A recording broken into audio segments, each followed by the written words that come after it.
Chapter 55. I'll leave Gongchun to you. It's none of my business what you can get out of her, how you deal with her, and how you deal with her.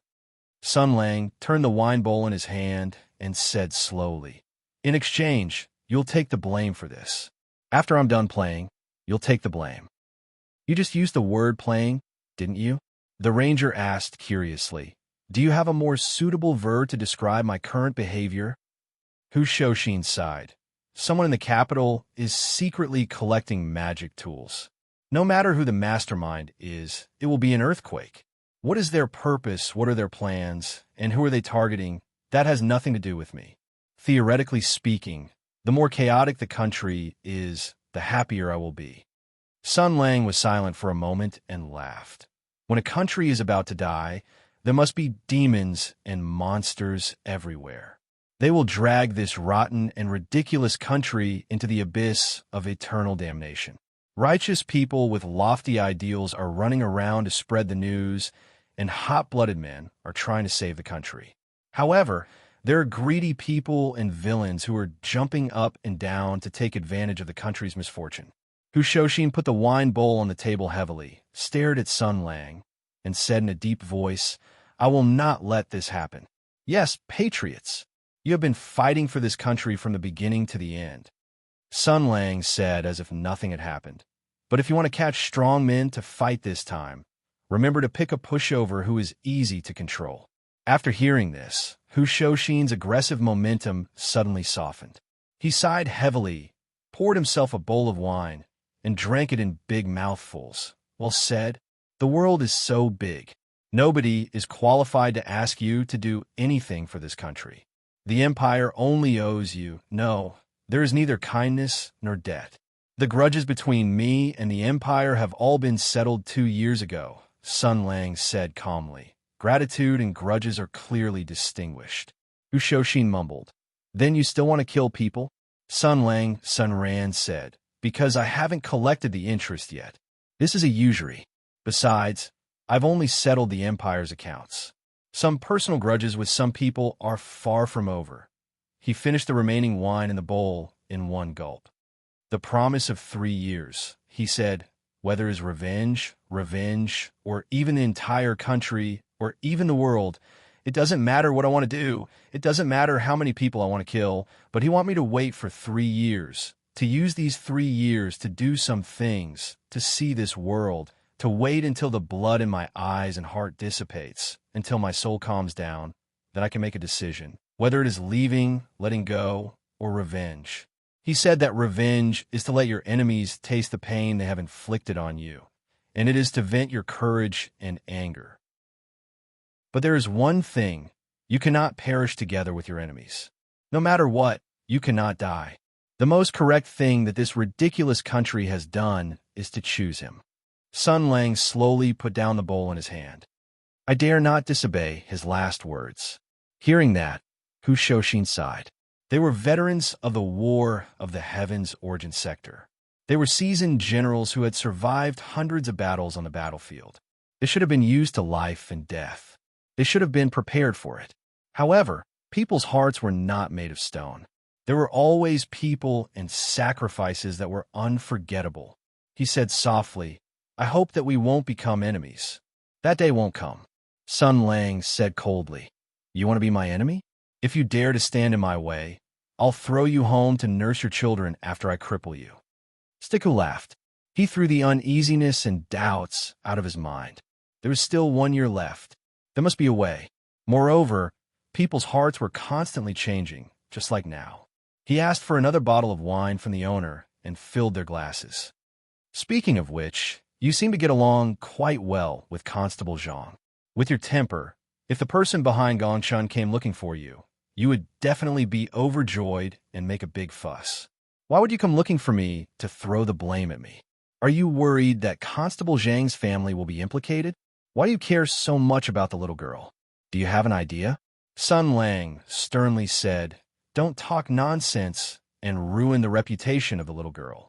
We are rangers, a promise worth 1,000 gold. We will do things with money. Since she has paid enough, how can I not do things with all my heart? A sufficient price. Hu Shoshin's eyes became mischievous. What price? Her well-developed, youthful, and beautiful body? Hu Shoshin was full of nonsense. He actually hit the nail on the head and pointed out the nature of the matter and Sun Lang's wild ambition. However, Sun Lang was thick-skinned and would never admit it. He snorted, "Bah, let me tell you, that girl is really stupid. When she came to me, I actually rejected her, so I casually offered a price that she definitely wouldn't agree to. I didn't expect her to actually agree. Bah, what body and what body? Look at you. You're so useless and full of bad thoughts." I asked her for the Jinghong sword. Sun Lang briefly explained the cause and effect. Hu Shoshin touched his chin and nodded. That girl looks a little silly, childish, and naive, but young people don't have enough experience. It's inevitable that she's a little idealistic. But other than that, she's really decisive and not sloppy. I don't even like the Jinghong sword, let alone you. But for an ordinary warrior, this is still an irresistible temptation. For the sake of her future martial arts, she can actually give up in such a decisive way. This girl has a bright future ahead of her. What, aren't you tempted? To tell you the truth, I am indeed a little tempted. But even if you crack your skull, you won't be able to figure out why I'm tempted. Sun Lang smiled mysteriously at this. He suddenly thought of something and waved his hands. Oh yes, make a copy of what you took out of Gong Chun's mouth and send it to Gu Weiwei at the Flying Phoenix Pavilion. That fairy Gu is in Mingzhou. Hu Shoshin was startled for a moment, and then said with a serious expression, "You are really valuing your girl over your friend. Why didn't you just go to the Flying Phoenix Pavilion and ask me to take the blame? Are you afraid that if you mess up this matter, your girl will be implicated? Damn it, you are not afraid of implicating me. Speaking of which, you and Fairy Gu have some kind of relationship. Are you also thinking about her?" Sun Lang snorted. "How is that possible? That guy's a man." Eh. Hey, what is wrong with you? Why do you look like you have seen a ghost? Hey, your hands are shaking and you spilled the wine. What is wrong? Sun Lang stayed silent for a moment and suddenly stood up. He turned around expressionlessly and strode away. Then he started to run. Hu Shoshin shouted from behind, "What the F***CK are you up to this time?" The ranger's voice came from afar. "It is already 9:30, meow. Good boy, go to bed, meow. I want to go home and have a good dream, meow. I want to forget all the terrible things, meow." Hu Shoshin's eyes twitched. Damn idiot. Chapter 56. Sun Lang was running through the streets of Mingzhou City. Oh my God. It was as if his brain had forced him to forget about this matter, and he had only just realized it. Zhang Yinluo was not dehydrated after being touched, which meant that this female constable might be a girl who was immune to great health care. This deduction could totally apply to Gu Weiwei. He thought of Gu Weiwei's devastatingly beautiful face, her elegant demeanor, her unparalleled temperament, and her undisguised affection. If she was a girl who was immune to great health care. He was cold. Anyway, he had to calm down first. Just like Zhang Yinluo, although she had a pair of big breasts and was immune to great health care, she might not necessarily be a girl. She might have been supported, and Gu Weiwei was even more so. Her breasts were far inferior to Zhang Yinluo's. She could easily stuff them with anything. Also, she was wearing clothes that did not show her breasts. They were completely covered. Otherwise, when we first met, I would not have been able to tell that she was a trap. Also, she admitted it herself. When we were together, she did not avoid me at all. So, calm down. Stop thinking about her. Stop dreaming. Before everything came to light, don't even think about this kind of guy. Maybe she was hiding a dagger under her breasts. After running for a while, Sun Lang suddenly braked and stopped by the roadside. He was now at a crossroad. On one side was the road leading home, and on the other side was the road leading to the Flying Phoenix Pavilion. It was just like a crossroad in his life. On one side, he wanted to go home and have a good sleep. He wanted to bury this doubt in his heart and forget about his worries. He wanted to solve Qin Yu's problem first, and then solve Zhang Yinluo's problem. Although, according to his observation, the female constable was 99% a girl, he could not be too careful. He had to completely prove that the female constable was a girl with big breasts, so that he would be completely relieved. Then if If he did that, he would be safe. If Zhang Yinluo was a girl, then the argument that there were still a small number of girls in this world who were immune to great health care would be confirmed. Then he would be even more confident and confident when he went to investigate Gu Weiwei. Also, judging from her breasts, the possibility that Zhang Yinluo was a girl was obviously much higher than that of Gu Weiwei. Most importantly, whether Gu Weiwei was a girl or not, it had nothing to do with him. My friendship with her is very pure. I am not trying to *CK her. It doesn't matter if he's a trap or a real woman. I'll still treat him as a brother. She's the one who always wants to *CK me. Also, what if she was a girl? What if she was a girl? She would be traumatized. Sun Lang's eyes flickered as he glanced at the road leading to the Flying Phoenix Pavilion. It was clear that this route would inevitably lead to some thrilling and exciting development. Risk and reward coexisted. What if she was a girl? What if she was a girl? What if she was a girl? Pretty, elegant, rich, nice to me, smart, gentle, well-read, knowledgeable in many positions, and she could probably unlock all the positions. Damn it, I don't believe it. Sun Lang made up his mind and strode towards the direction of the Flying Phoenix Pavilion. If she's a girl, I'm going to take her CG teeth tonight. The moon was high in the sky, and the breeze was gentle. The more prosperous a place was, the more difficult it would be to stay quiet at night. But the Flying Phoenix Pavilion was an exception. Even the most famous Anxiang mansion in Mingzhou was not lively at night, but quiet. In this world, even bold and vigorous heroines would inevitably care about other people's gazes, not to mention noble ladies and young ladies who usually did not go out. Only an elegant and quiet environment would make them feel at ease. The buildings of the Flying Phoenix Pavilion were not far away, and he could vaguely see the tranquil lights and soft light. But the quieter the environment was, the faster Sun Lang's heart beat. He had not felt like this for a long time. He was a bit panicked, but he was also looking forward to it.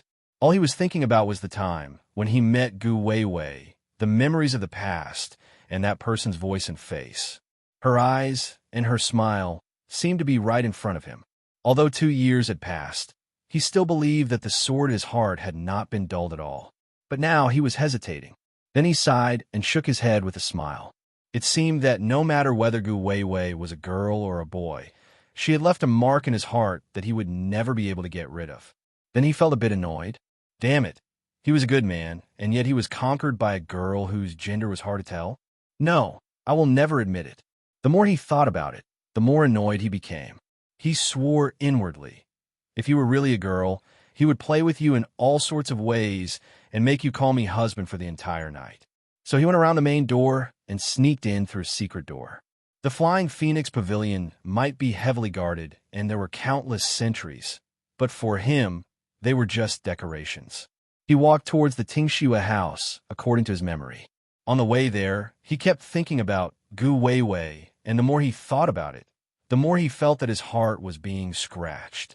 Sometimes he would show a lewd smile, and sometimes he would feel distressed. Simply speaking, it was called the budding of love. If I ask her face to face, it will be too risky. Also, this girl is very smart, and she must be able to tell that something's wrong. I can't let her take the initiative. So I have to think of a way. Sun Lang, who was fully concentrated and thinking seriously, did not notice at all that there was a familiar scent in the air.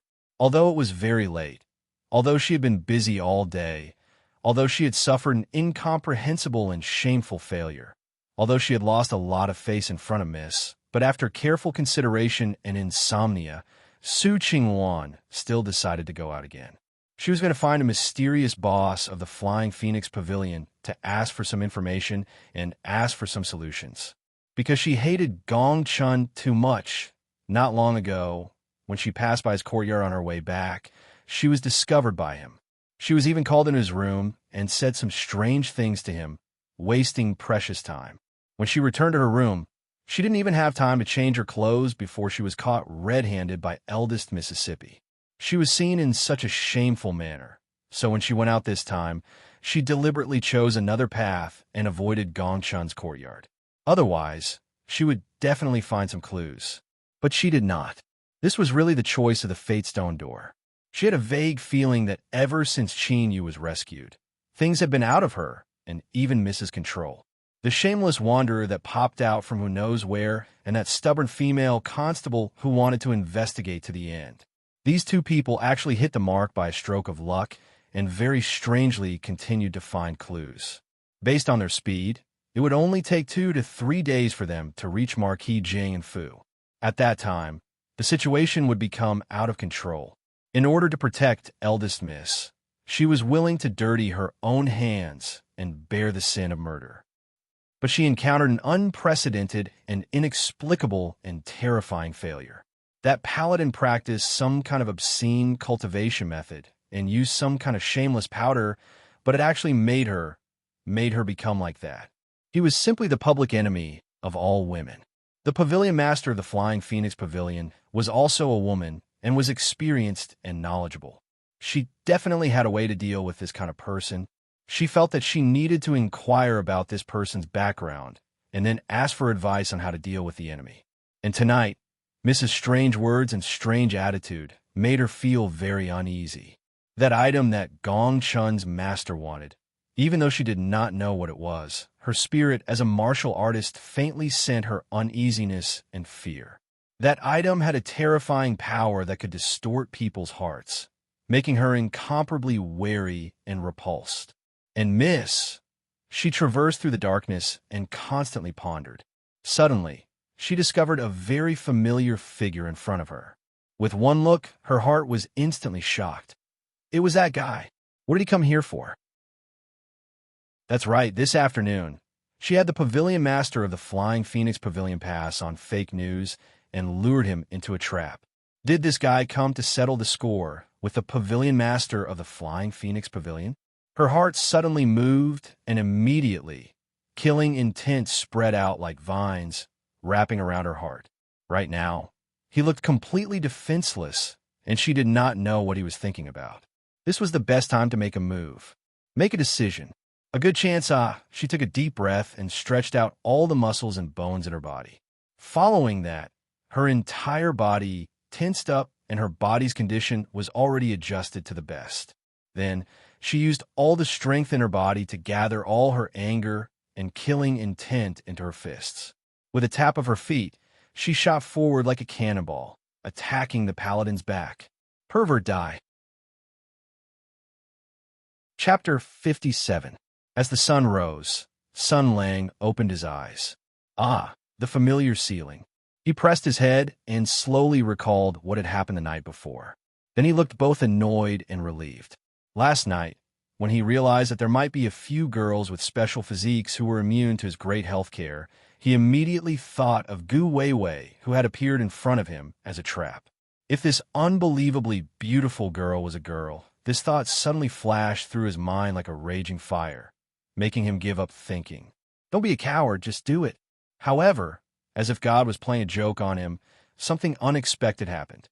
He moved forward in the dark of the Flying Phoenix Pavilion, planning to go to the Snow Listening House and find out what was going on.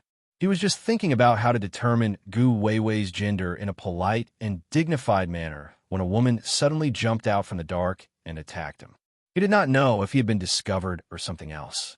Logically speaking, if it wasn't for the fact that the other party's martial arts were sloppy and ordinary, without the slightest deterrence or threat, to the extent that his body's instinct to retaliate was not strong at all, he could have just subconsciously backhanded her, and her brain matter would have splattered dozens of feet away. But even so, as a pure man who viewed lust as dirt and longed for a perfect love, when he was thinking about important matters in his life, when he was filled with apprehension and anticipation, and when he was worried about his gains and losses, he would also be very angry if an unromantic woman suddenly jumped out and frightened him. Although he would not kill her on the spot, he had to teach her a lesson in life. In this vast world, all women, from old ladies in their 80s to young girls in their early 20s, when they fell into Sun Lang's hands, their style would usually change uncontrollably. Although there were 2 suspected monsters with high resistance recently, this heroine who suddenly launched an attack was obviously not one of them. Therefore, on the spot, she was practiced all the way to Sun Lang's 18 slaps.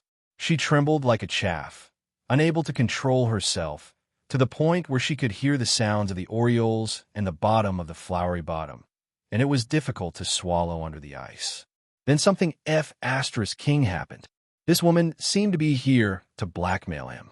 If a girl from an ordinary family was touched by Sun Lang's golden hand, she would definitely fall into a state of uncontrollable madness.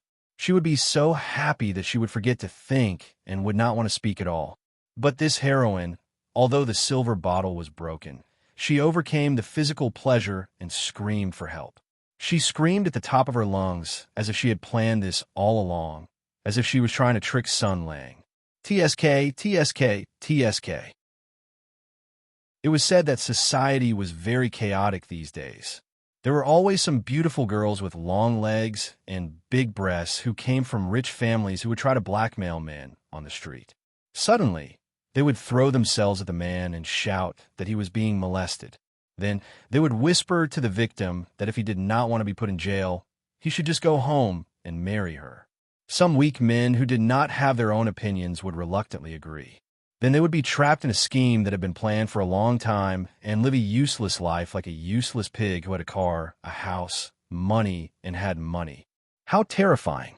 It must be noted that in a high-end private club like the Flying Phoenix Pavilion, the security and confidentiality of the guests were very important.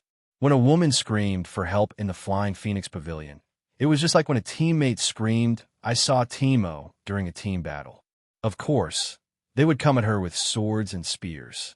In an instant, the security system of the Flying Phoenix Pavilion was fully activated and many people were rushing towards this place. Now that the situation had escalated to this point, Sun Lang lost all interest in doing anything. If he was blocked by someone, he would be disgraced. Even if he avoided all the patrols and successfully saw Gu Weiwei, who had been woken up, he would still be laughed at by her, let alone continue to verify her gender. Sun Lang, who had been interrupted, let out a sigh of relief for some reason. Then he started to think angrily. Why the F***CK? Am I relieved? It is not my fault. Then he blamed everything on this heroine who had suddenly jumped out of nowhere and attacked him. Then he got so angry that he reached out and rubbed the woman's breasts as punishment. Then he turned around and ran away amidst the woman's screams of surprise, anger, and shame. Damn it, what are you screaming for? I don't need to take you back and have sex with you for the whole night. All I need to do is carry you and run for 400 meters, and you will disappear from this world. Do you know that? Sun Lang's mood was up and down. After tossing and turning for the whole night, he was really physically and mentally exhausted. After jumping over the wall and running away, he went straight home. Just as he had said to Hu Shouxin before, Sun Lang meow wants to go home. Mummy said I have to sleep at 9:30 meow. I want to have a good sleep and forget all the terrible things meow. But damn it, I remember everything meow. Sun Lang sat up from the bed and yawned. What the hell is going on? He sat on the bed for a while and then shook his head. There was nothing to worry about in the world. It was just that people's hearts were in a mess. So I do crave someone else's company. Someone who had a similar experience as me. Someone who understood me and was willing to help me.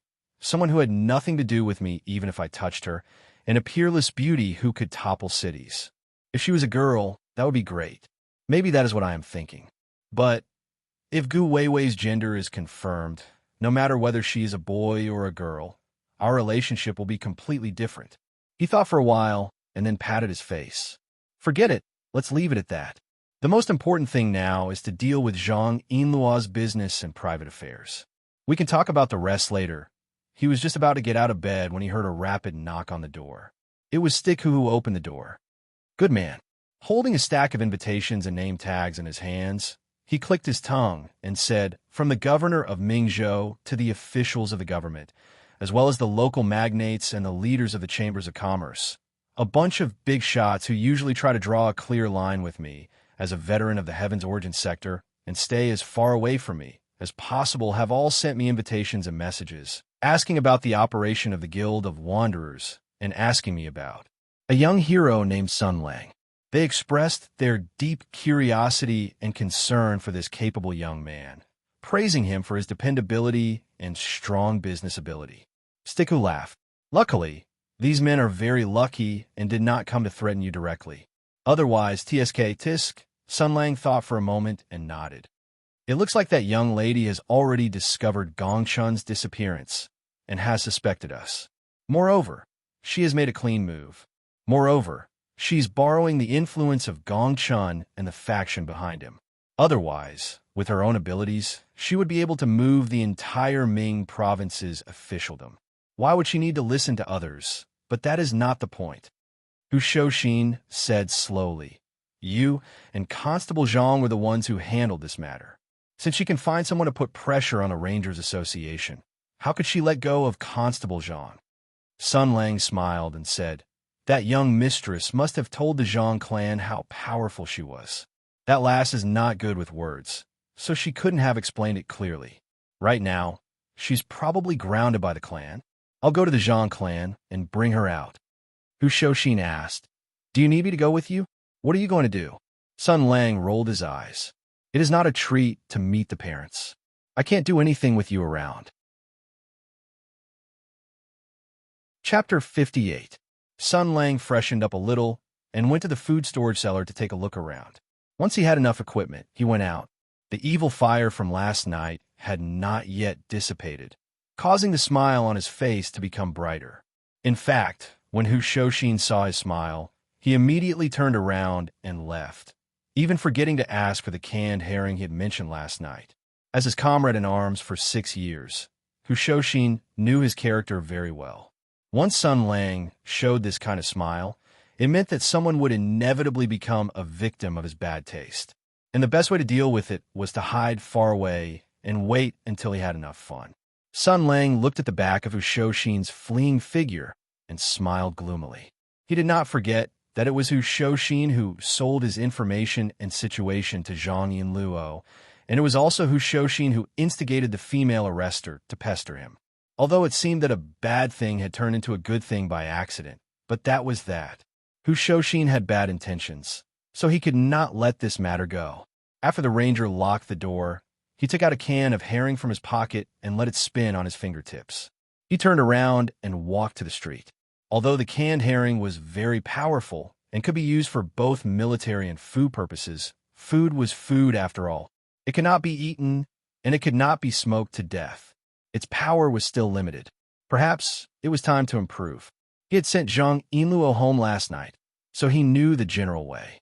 After having some breakfast at a roadside stall, he asked the shop owner about the directions and determined the route. Facing the morning sun, with a bright smile, the ranger walked briskly to the main residence of the Zhang family in Mingzhou. No one knew what the ranger was going to do with his smiling face, just as they did not know how many bottles and cans were hanging in the ranger's inner pockets. Only when passers-by passed by him on the street would they feel an inexplicable chill. The Zhang family was a prominent family in Mingzhou. They had been in business for several generations and had a large property. As their ancestral home, it occupied a large area and had many buildings. It was not inferior to the one they had visited last night. In Sun Lang's eyes, this jaw-dropping property naturally earned him a few more curses.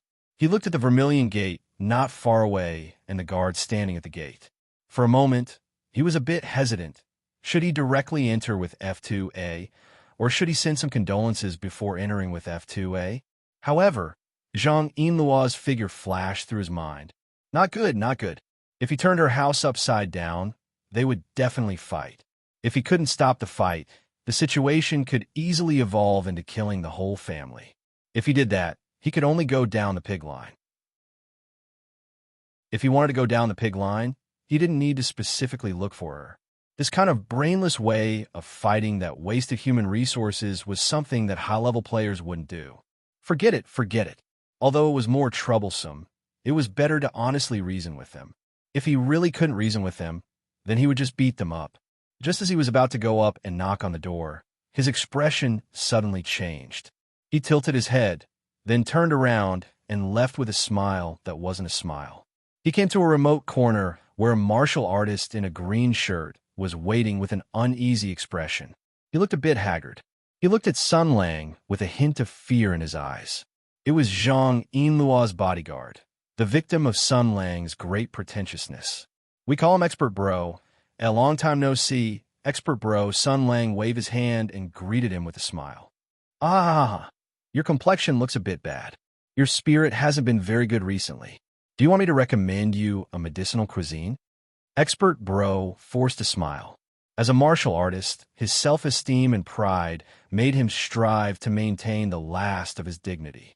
He whispered, "This morning, the young miss was put under house arrest by the master and the masters." Sun Lang's expression didn't change. As expected, she must have been scolded. What about you? As her bodyguard who secretly protects her, you must have been questioned. Yes, yes. Expert Bro's expression became more nervous. His voice trembled a little as he whispered, "I didn't say anything that shouldn't have been said. I also didn't mention the matter of the Jinghong sword.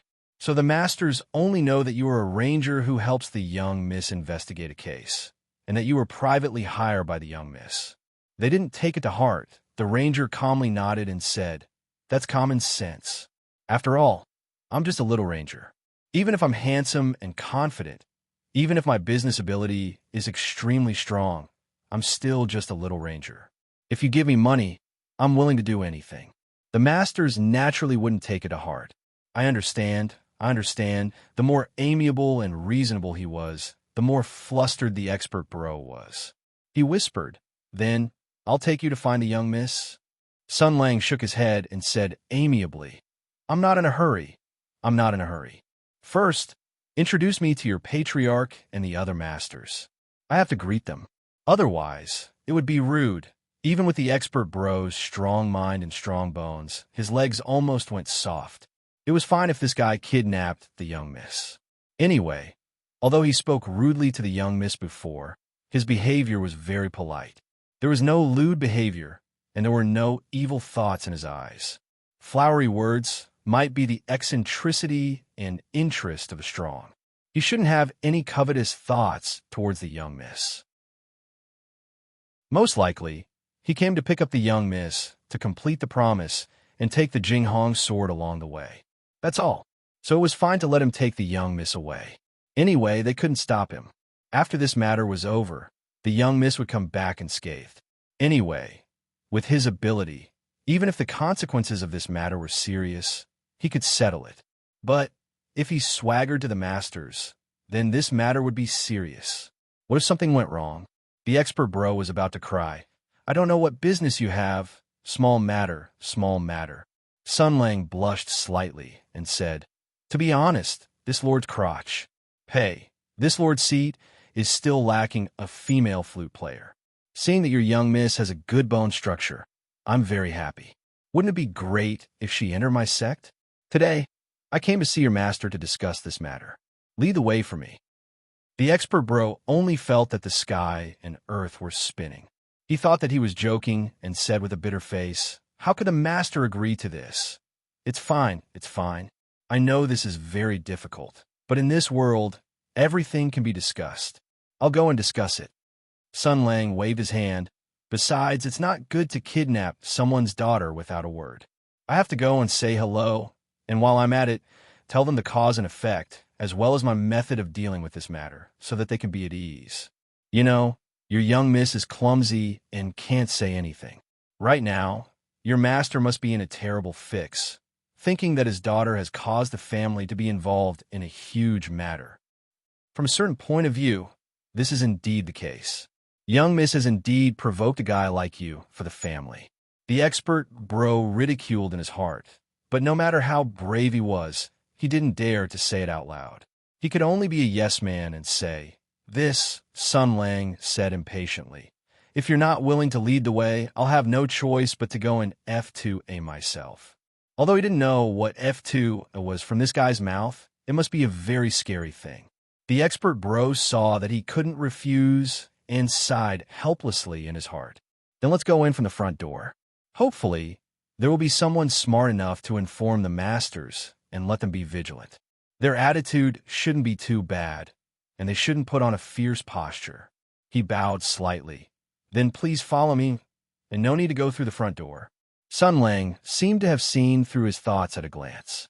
He smiled and said, "Let's climb over the wall and enter. Don't disturb anyone." Your masters must be discussing something. I want to hear their views on this matter. Chapter 59. Pouncing on Empty Air. Sun Lang turned his head and squinted at the expert bro. Are you tired of living? This is the conference hall. The expert bro carefully looked around and whispered. This is the place where the head of the family and the masters of the various branches discuss matters. There is no mistake. This morning, the head of the family called all the masters here. The ranger frowned. Then why is there no one here? Expert bro thought that it was definitely not a small matter. Most likely, he went to the old ancestor to ask for advice. However, even if he was given 1,000 guts, he wouldn't dare to tell the truth. If the old masters were beaten up by the guy in front of him, it would be fine. For the sake of Miss, he probably wouldn't kill them. But if the old ancestor was offended, even if he had 10 lives, he still wouldn't be able to compensate for it. He clenched his teeth, his heart filled with great courage. He stabilized his mind, calmed his breathing, and said as if nothing had happened.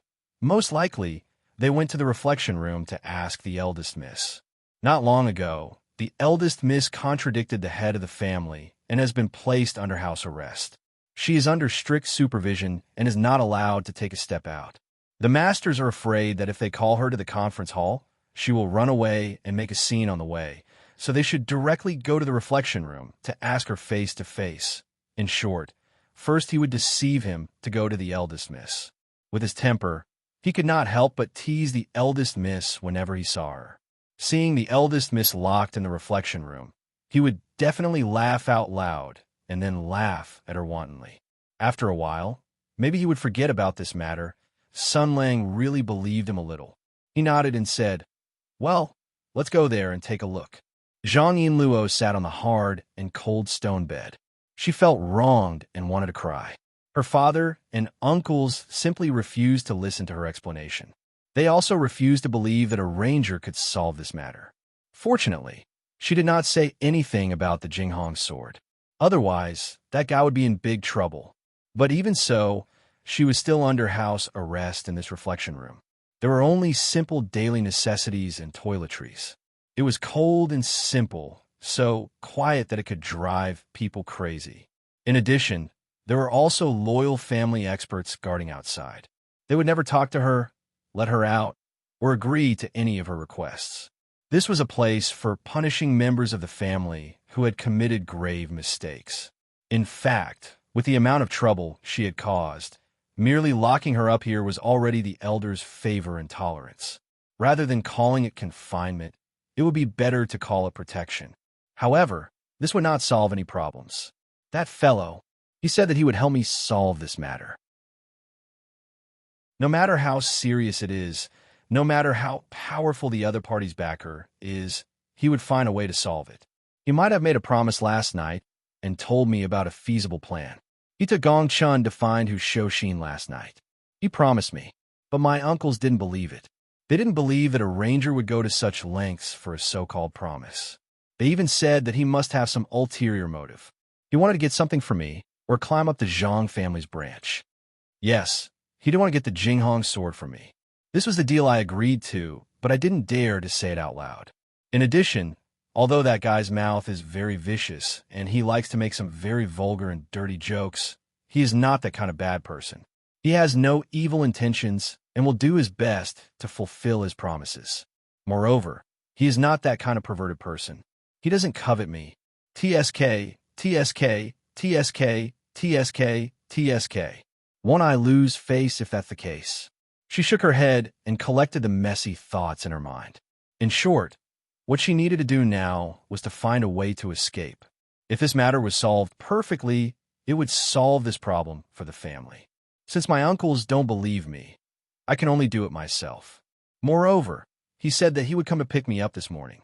If I foolishly barge in, won't I directly fall into the hands of my father and the others? Thinking of this, the female arrestor became even more anxious.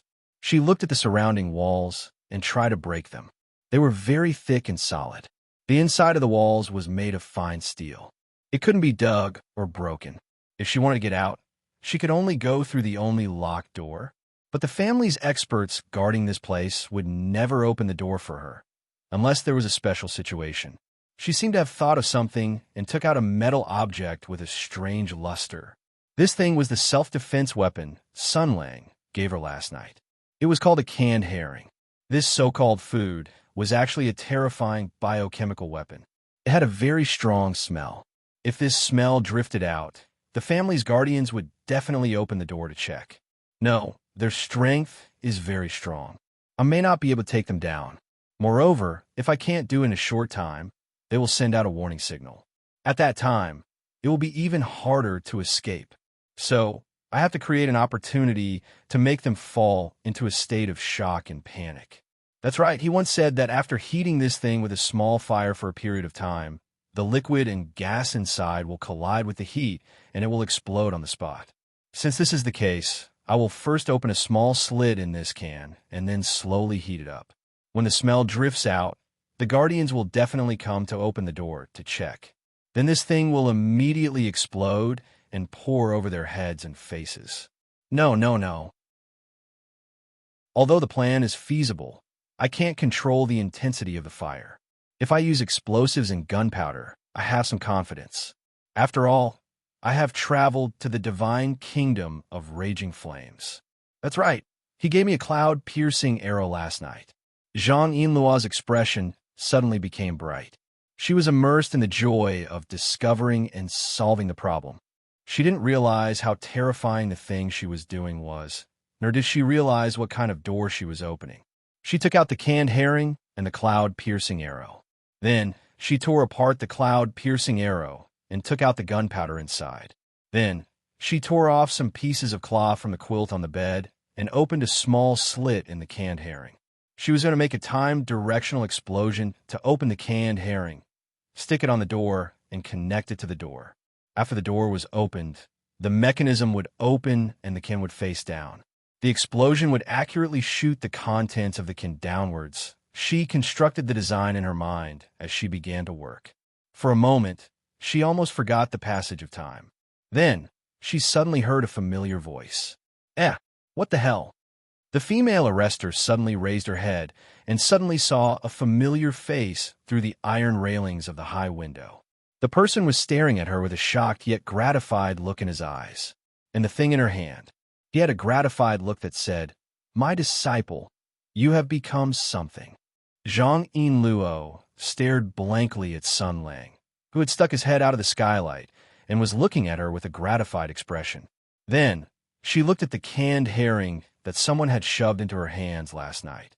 After repeating this several times, she finally realized what had happened. She suddenly screamed and threw the canned herring at the ranger's face with a slight crack. Sun Lang was the ancestor of the canned herring world. How could he be hit by a salted herring throw that had no forehand and no backhand? In an instant, he tilted his head back and let the canned herring rush out of the skylight and flash in front of his eyes. He saw the flying can and seemed to recall the sweaty afternoon on the green field. That was a victory that was intertwined with time and dreams. Play football without holding back. Sun Lang shouted. Watch me, upside-down golden hook. With a muffled bang, the can that flew out gained the strength to fly further into the sky. It flew into the distance like a dream. What's that? In the distance, a group of middle-aged men in luxurious robes, with long beards and an extraordinary air of nobility, were approaching aggressively. When they heard the sound of the wind, they raised their heads and saw a cast iron object flying through the air, reflecting a mysterious light under the sunlight. These people's eyes shone brightly. Their bodies were tall and straight, and their steps were powerful. With one look, one could tell that they were extraordinary martial artists. They were not flustered by the mysterious object's attack, and their expressions were calm. People who practice martial arts should never be alarmed. If they were strong, they should be strong. If they were strong, they should be strong. If they were strong, they should be strong. If they were strong, then they should be strong. If they were strong, then they should be strong. While the old men with status, bearing, and style were showing off, a middle-aged man walking behind them, who seemed to have a low family status, snorted coldly, showing his true colors as a hired thug and follower. His expression was cold and stern as he took 2 steps forward, his robes slightly puffed up as his true chi surged. In a blink of an eye, he had already raised his true chi to 100%. Raising his hand, he struck out with a heavy technique that could shatter stone. "I don't care what you are. Break for me." Chapter 60. There was an awkward silence. The female arrestor stood in the wind. Her hair was disheveled and her eyes were lifeless. Her entire figure exuded a thick sense of paleness. Sun Lang stood at the side. His expression was upright and his eyes were serious. Between his brows, there was an awe-inspiring righteousness. "Laugh if you want to." The ranger was silent for a moment. "Is it okay?" "Whatever." Look at you. Look at yourself." Sun Lang clutched his stomach with one hand and pointed at Zhang Yinluo with the other. He laughed hysterically, tears almost coming out his eyes. "That's your father, right? She was his biological child, right? They're your uncles, right?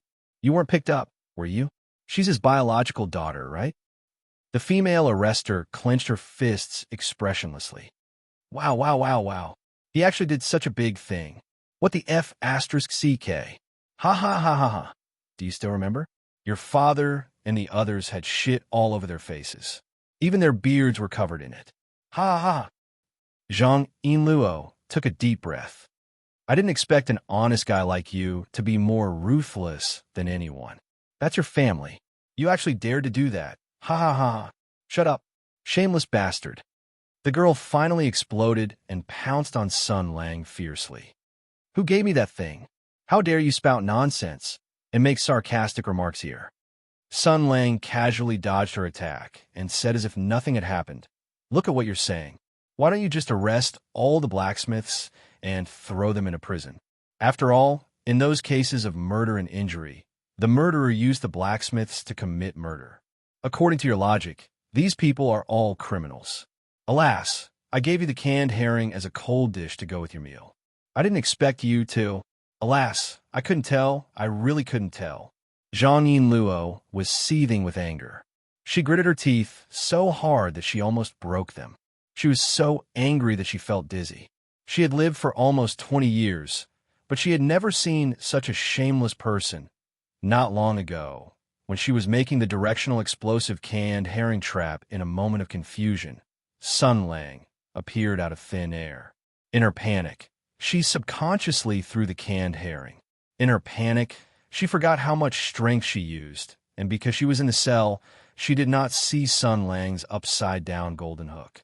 From the beginning to the end, she thought that the canned herring was thrown out by herself. Then things got serious. Sun Lang used some unknown method to push open the steel door that was sealed with a secret lock and brought her out. Of course, the few family experts who were in charge of guarding the door all fainted on the ground. There were a few craters beside them where their heads had smashed into. It was clear at a glance what had happened to them. But this was not the worst nightmare. When they were about to escape from the Zhang family and hurried on their way, she saw the most shocking and unforgettable scene in her life. Her father, the various uncles from the collateral branches, and the senior stewards of the family, each and every one of them had completely lost their demeanor. They were hopping mad, and their murderous aura was so strong that it could penetrate the heavens and the earth. Their bodies and faces were splashed with a mysterious liquid and white substance that she did not dare to think about. She saw her third uncle, who usually doted on her the most, standing silently. There was a fish head stuck on his hat. The fish's mouth was wide open, and the fish's eyes were looking at the sky, as if he was complaining about this cruel and heartless world. The air was filled with a very, very terrible smell, drifting far away, making the family members and servants who did not know the truth to ask questions. There is a famous detective in the Western continent who once said that if all the impossibilities were eliminated, the only remaining possibility, even if it was absurd, must be the truth. Miss Zhang Yinluo felt that she had already speculated the truth of the matter. The can of herring that she had just thrown out Emperor, Heaven, Queen, Earth, In this case, the bastard beside her actually wanted to smile and say hello. In an instant, Zhang Yinluo's mind was clear. She suddenly burst out with infinite power, used all her strength, grabbed Sun Lang, and pulled him to escape at the fastest speed. She heard the shouts and curses of her uncles behind her, felt the whistling wind, and ran freely in the world. That must be the taste of freedom. It's over. Thinking of all this, Zhang Yinluo, who was exhausted and disheartened, fell to the ground with her legs weak. What should I do? What will happen? Sun Lang observed the curve of Grand Constable Zhang's buttocks from an appreciative angle and a rigorous scientific spirit, and then laughed heartily. This is a good thing. I think your uncles will have a deep dislike and disgust for the vulgar and even cliché line of break for me. I think it will be very important for them to improve their personal taste. How do you know what my uncles said? Zhang Yinluo whispered weakly, and I'm not talking about this. The ranger thought for a moment and said seriously, I think your uncles will have the most intuitive understanding of the new foreign weapons innovation, and thus the fact that small individual ammunition cannot be blocked directly. They will certainly understand the importance and necessity of tactical evasive action. When more and more warriors in this country realize this, the overall military quality of the empire will rise to a higher level. You want more of the empire's warriors to realize this. Sun Lang said seriously, I want to do a little more work for the empire, but that's not what I want to say. Zhang Yinluo weakly pounded the ground. What should I do? I'll be beaten to death. I won't be able to return home. This matter isn't as simple as causing trouble. I thought that as long as I stealthily snuck out and settled the matter of the magic tool, the family would be spared from trouble and nothing major would happen. At most, I would be scolded, but now, she seemed to have seen her own end and could not help but shudder. Dad and the others must want to eat me alive. She looked up and saw that Sun Lang was still smiling very subtly. She could not help but feel sad and angry. You're still smiling. You're still smiling. If you keep smiling, I'll die with you. Don't panic, don't panic. Sun Lang squatted down with a smile. Think about it. Your job in the police station now is arranged by your family, right? You're a second-generation rich kid who relies on connections. You see, your uncles can't wait to kill you, but they can't find you. They'll definitely go to the 6th Fan School to stop you. Since the leaders of the 6th Fan School could do your family a favor and arrange for you to be a police officer, they'll definitely do you a favor and send you back. So, not only can you not go home, but you can't even go back to the 6th Fan School. You see, Zhang Yinluo's eyes became extremely cold. Believe it or not, I'll go back and get beaten up to confess you. I'll tell them that you cheated me of my Jinghong sword and kidnapped me from my house. Then I'll tell them that it was you who threw the canned herring. If they don't believe me, they can ask Zhang Jianyuan of the embroidery hall. Oh, you finally learned to threaten people. Not bad, not bad. You're a fast learner. Sun Lang said earnestly. Also, I'm not kicking you when you're down. I'm just letting you see the situation clearly. You probably won't be able to be the arrestor of the 6th Fan School in a short time. As for your family, you can't go back, so... His expression was gentle and sincere, and he showed a warm smile like a girl's friend, Mr. Chiobi. Do you want to work for me? Chapter 61. Huh? What do you mean? Zhang Yinluo was stunned for a moment. You wanted to be a ranger? Obviously, the female arrestor could not accept such a drastic change from being a civil servant with an official position and family connections in the system to an armed, unemployed youth wandering in the society. She curled her lips, and her eyes clearly showed that she did not want to. If it doesn't work out, I can go back to my school.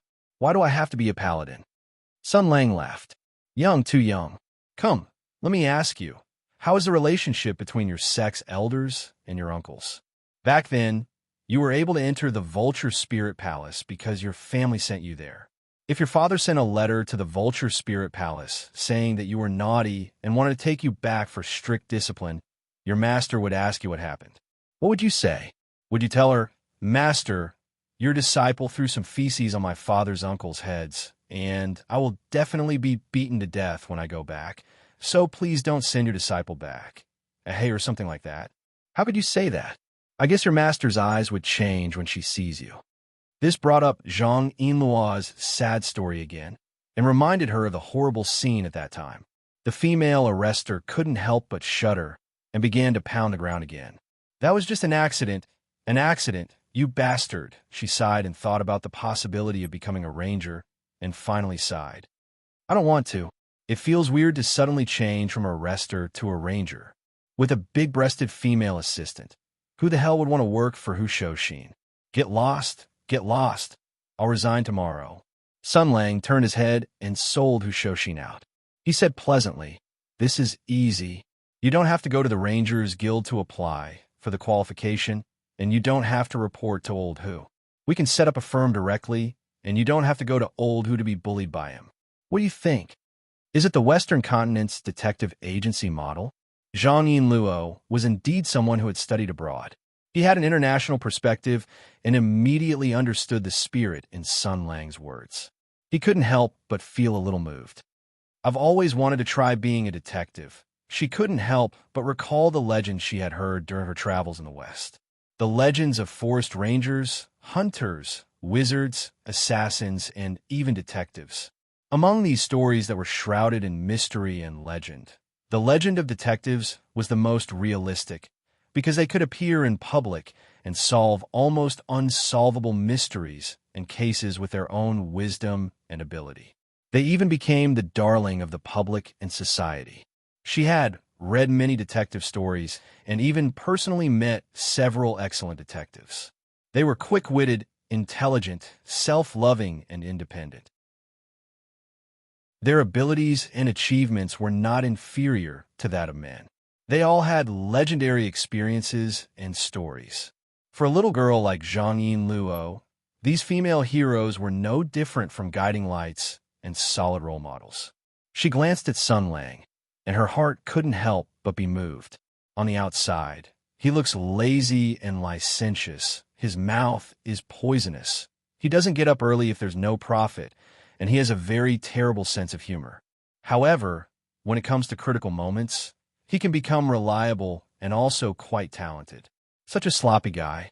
My first encounter with him was full of hostility and was full of misunderstandings. However, due to a freak combination of factors, we formed an employment relationship and went to investigate a case together. Because we discovered a huge secret hidden behind the case, we slowly formed a comrade-in-arms friendship. Then, he sent me an invitation, inviting me to be his partner. This is the beginning of a classic detective novel. The girl fell into infinite reverie for a moment, as if she was about to experience an unforgettable detective career. The two partners, who were originally incompatible like fire and water, slowly understood each other through constant quarrels and fighting side by side. They solved big cases together and made contributions to the country and the people. And this sloppy guy also became a useful and upright person for society under her influence and guidance. Oh, ha, ha, ha, ha, ha. So, the name of the firm will be 1B House. The boss will naturally be the handsome me. In addition, we need to recruit 2 more members to form the most basic 4-person team. In this case, we will find a third-class cast canine ear girl from the Greenwood country to be the shop pet and mascot. Then, we will find a girl who is gentle and considerate, sensible, lively and lovely, with delicate and beautiful breasts, very feminine, and very strong fighting power. In short, she will not overlap with your character at all to be a teammate. Finally, we will add your pair of tits in human skin to be the complaining slave. Wow. Zhang Yinluo jumped up, Sun Lang dodged, and the paladin dodged the female constable's heavy punch. What's wrong with you again? The female constable said gloomily. My character is not gentle at all, and I'm not sensible at all. Also, I'm old-fashioned and boring. My breasts are in the way, and I'm not feminine at all. My fighting power is weak. I'm really sorry. My friend, the most important thing to be a person is to be happy. Don't just focus on your shortcomings. Such a life is really too boring. Your conditions are already very good, and you can make most women in the world jealous. For example, if you lower your head, you can see your biggest advantage. Zhang Inluo flew into a rage and swung his fist vigorously, but he still missed.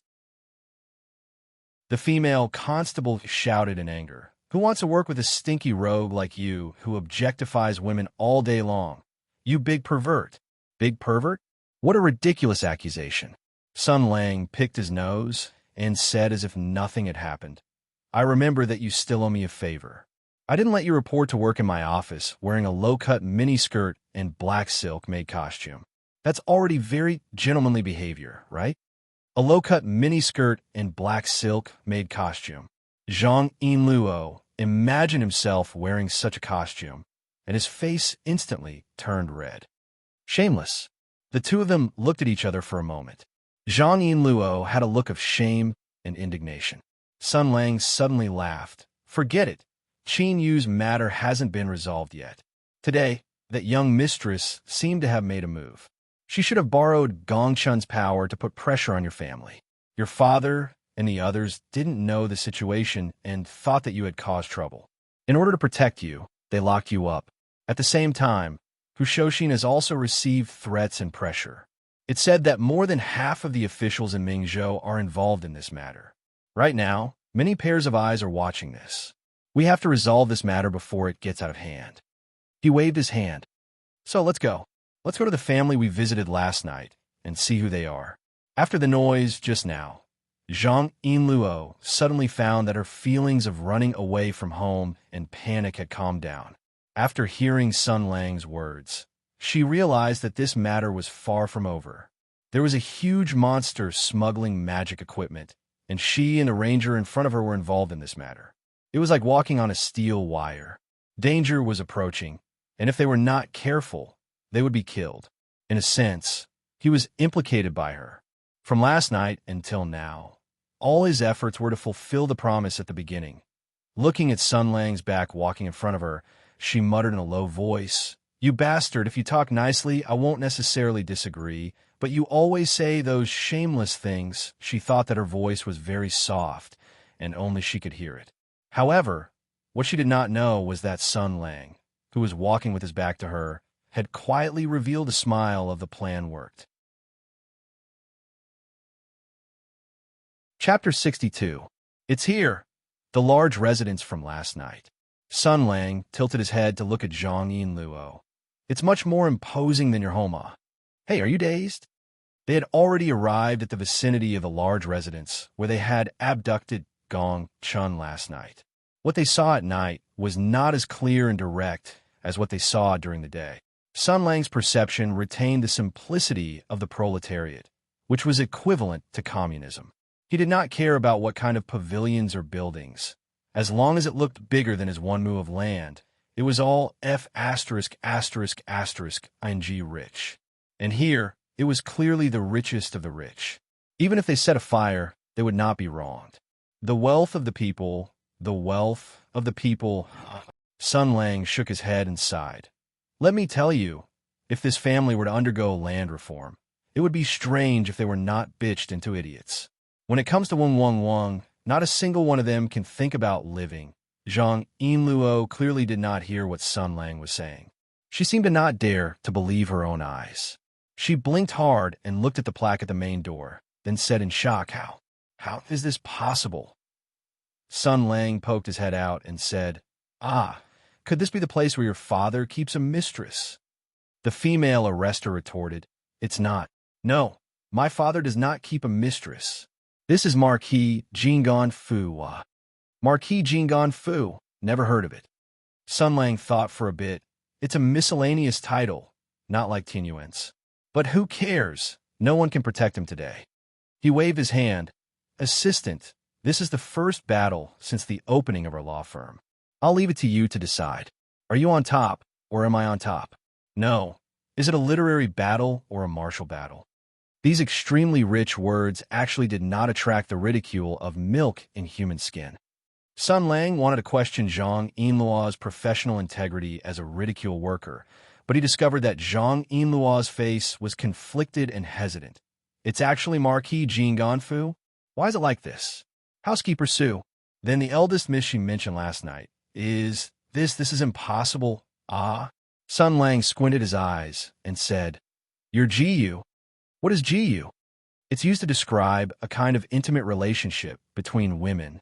If a young lady wants to change a bronze mirror, she will usually find a female friend who is closest to her and grind a new mirror together. When they grind the mirror, they will usually confide in each other and talk about everything to achieve spiritual pleasure. We call this kind of friendship where they can happily grind the mirror together, called the relationship of concubine friends. Zhang Yinluo blinked. Aren't we just good friends? The ranger sucked in a breath of cold air. Bosom friends? What kind of high-level game is this? Although I don't understand what you're talking about, you've changed the topic again. Zhang Yinluo sighed. I don't have this kind of relationship with the eldest miss of Marquis Jing'an Fu. Sun Lang nodded repeatedly. That's good. That's good. You rascal. Hearing that I don't have any relationship with her, you want to be at ease and boldly cause trouble? Zhang Yinluo rolled his eyes and said, First throw some canned herring, then set a fire and make fun of them? The ranger smiled, but did not say anything. The female constable sighed, her expression complicated. Do you know? Marquis Jing'an Fu's Zhao Fei Huang, eldest Miss Zhao, was once the idol of us girls. When we were 14 years old, we were still growing up without any worries under the protection of our clans. She was already supporting the entire Marquis Jing'an Fu by herself. Such an outstanding heroine to actually do this kind of thing in private. Sun Lang tilted his head. What do you mean? Don't you know? She sighed. The Tianyuan War just ended 2 years ago, and there are already people who have forgotten about heroes. You should pay a little attention to the heroes and biographies published by the Empire. This matter has already been recorded in the heroine book. That year, during the Tianyuan War, Mingzhou City was an important city in the northern war zone. Marquis Jing'an, Lord Zhao Zhong, and his 2 sons died one after the other on the battlefield.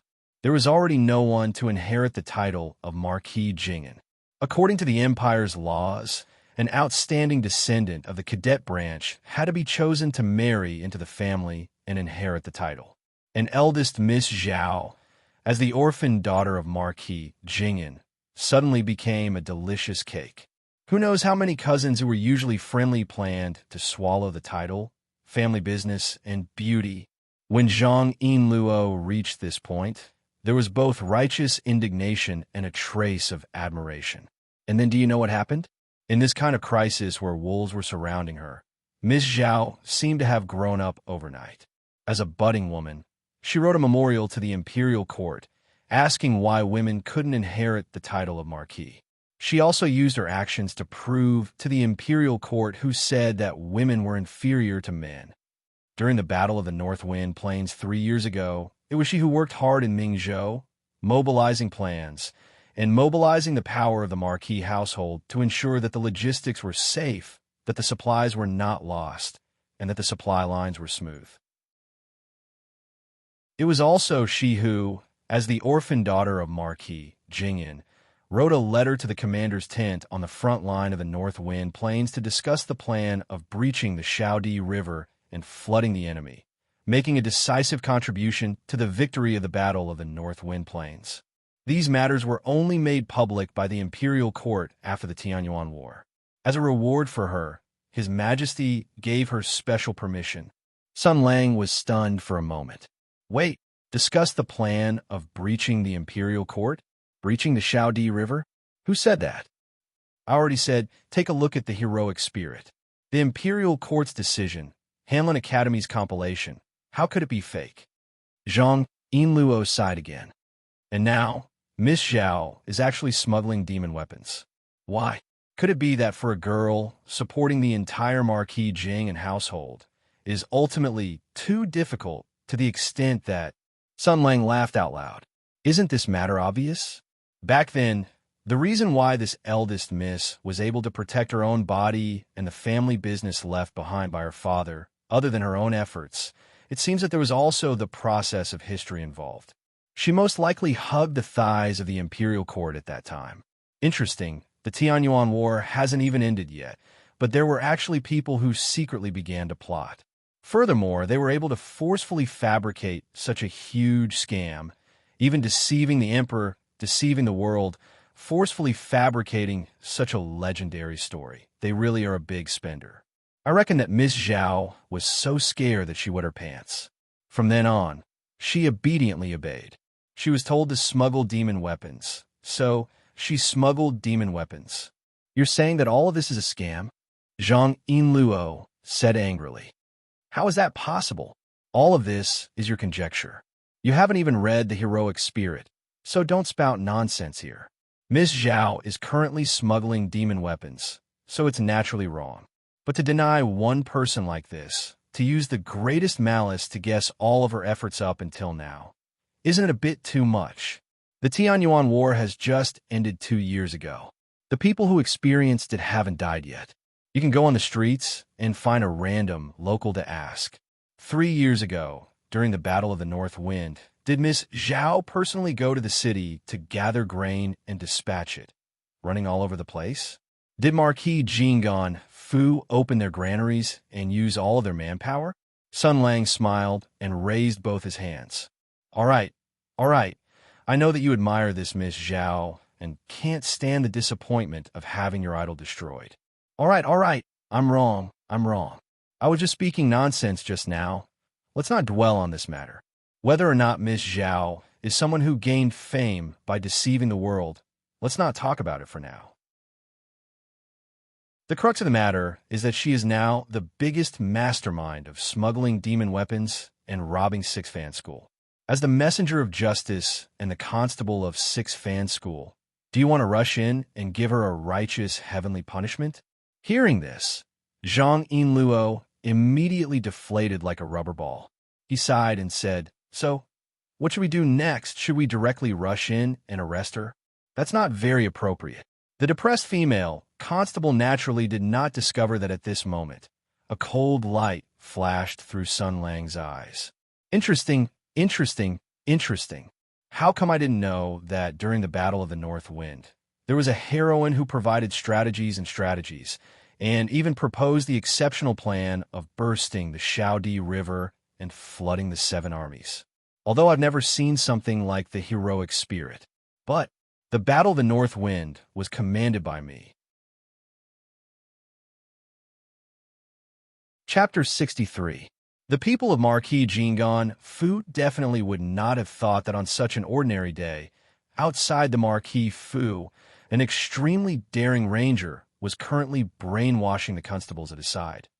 They were preparing to do some incredible things. Who cares what Marquis Jingon Fu? Lousy is beating up dog-rich people. A certain person's spittle flew everywhere. Think about it.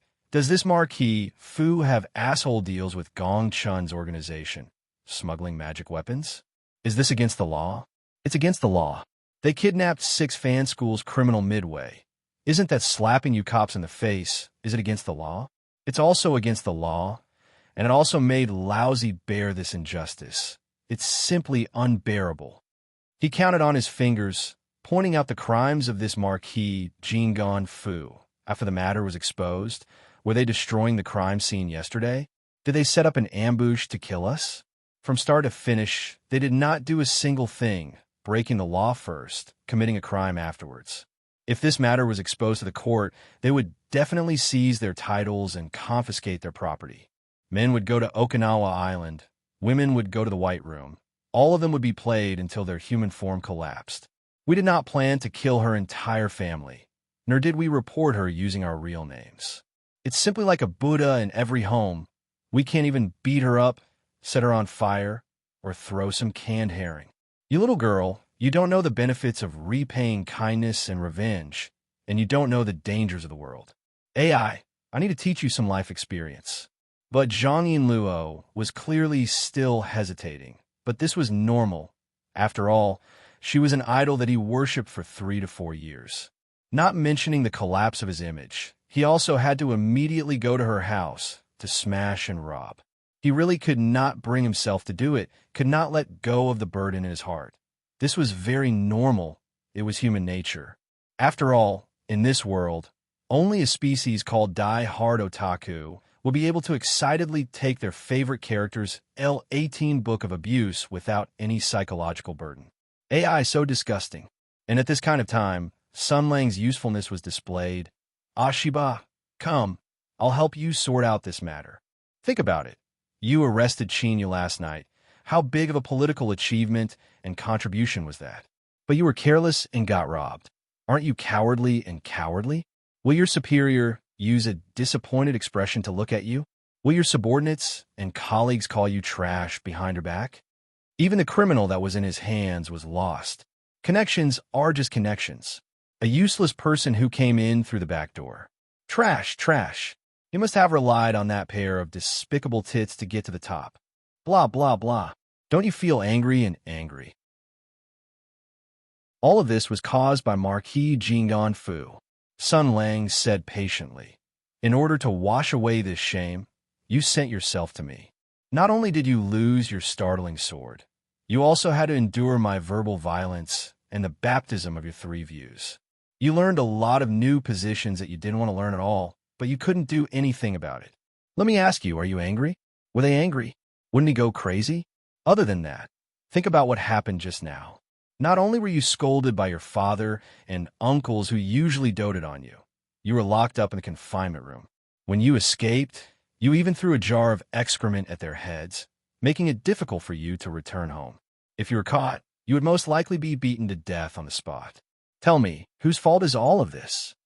Zhang Yinluo's expression changed from gloominess to anger, from anger to warped. She clenched her teeth, as if something had awakened. Although you also took up about 40% of the blame, but the main culprits are undoubtedly them. Zhang Yinluo nodded. After Sun Lang's reminder and persuasion, she remembered the cause and effect of this matter. The more she thought, the more her killing intent boiled. Then let's follow the plan we discussed last night.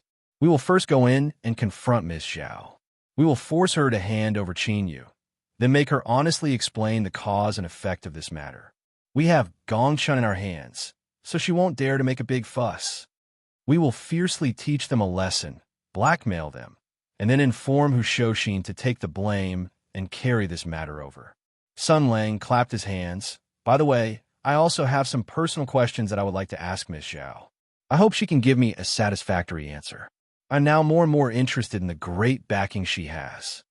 Without giving Zhang Yinluo any chance to regret, Sun Lang walked straight towards the direction of the main door.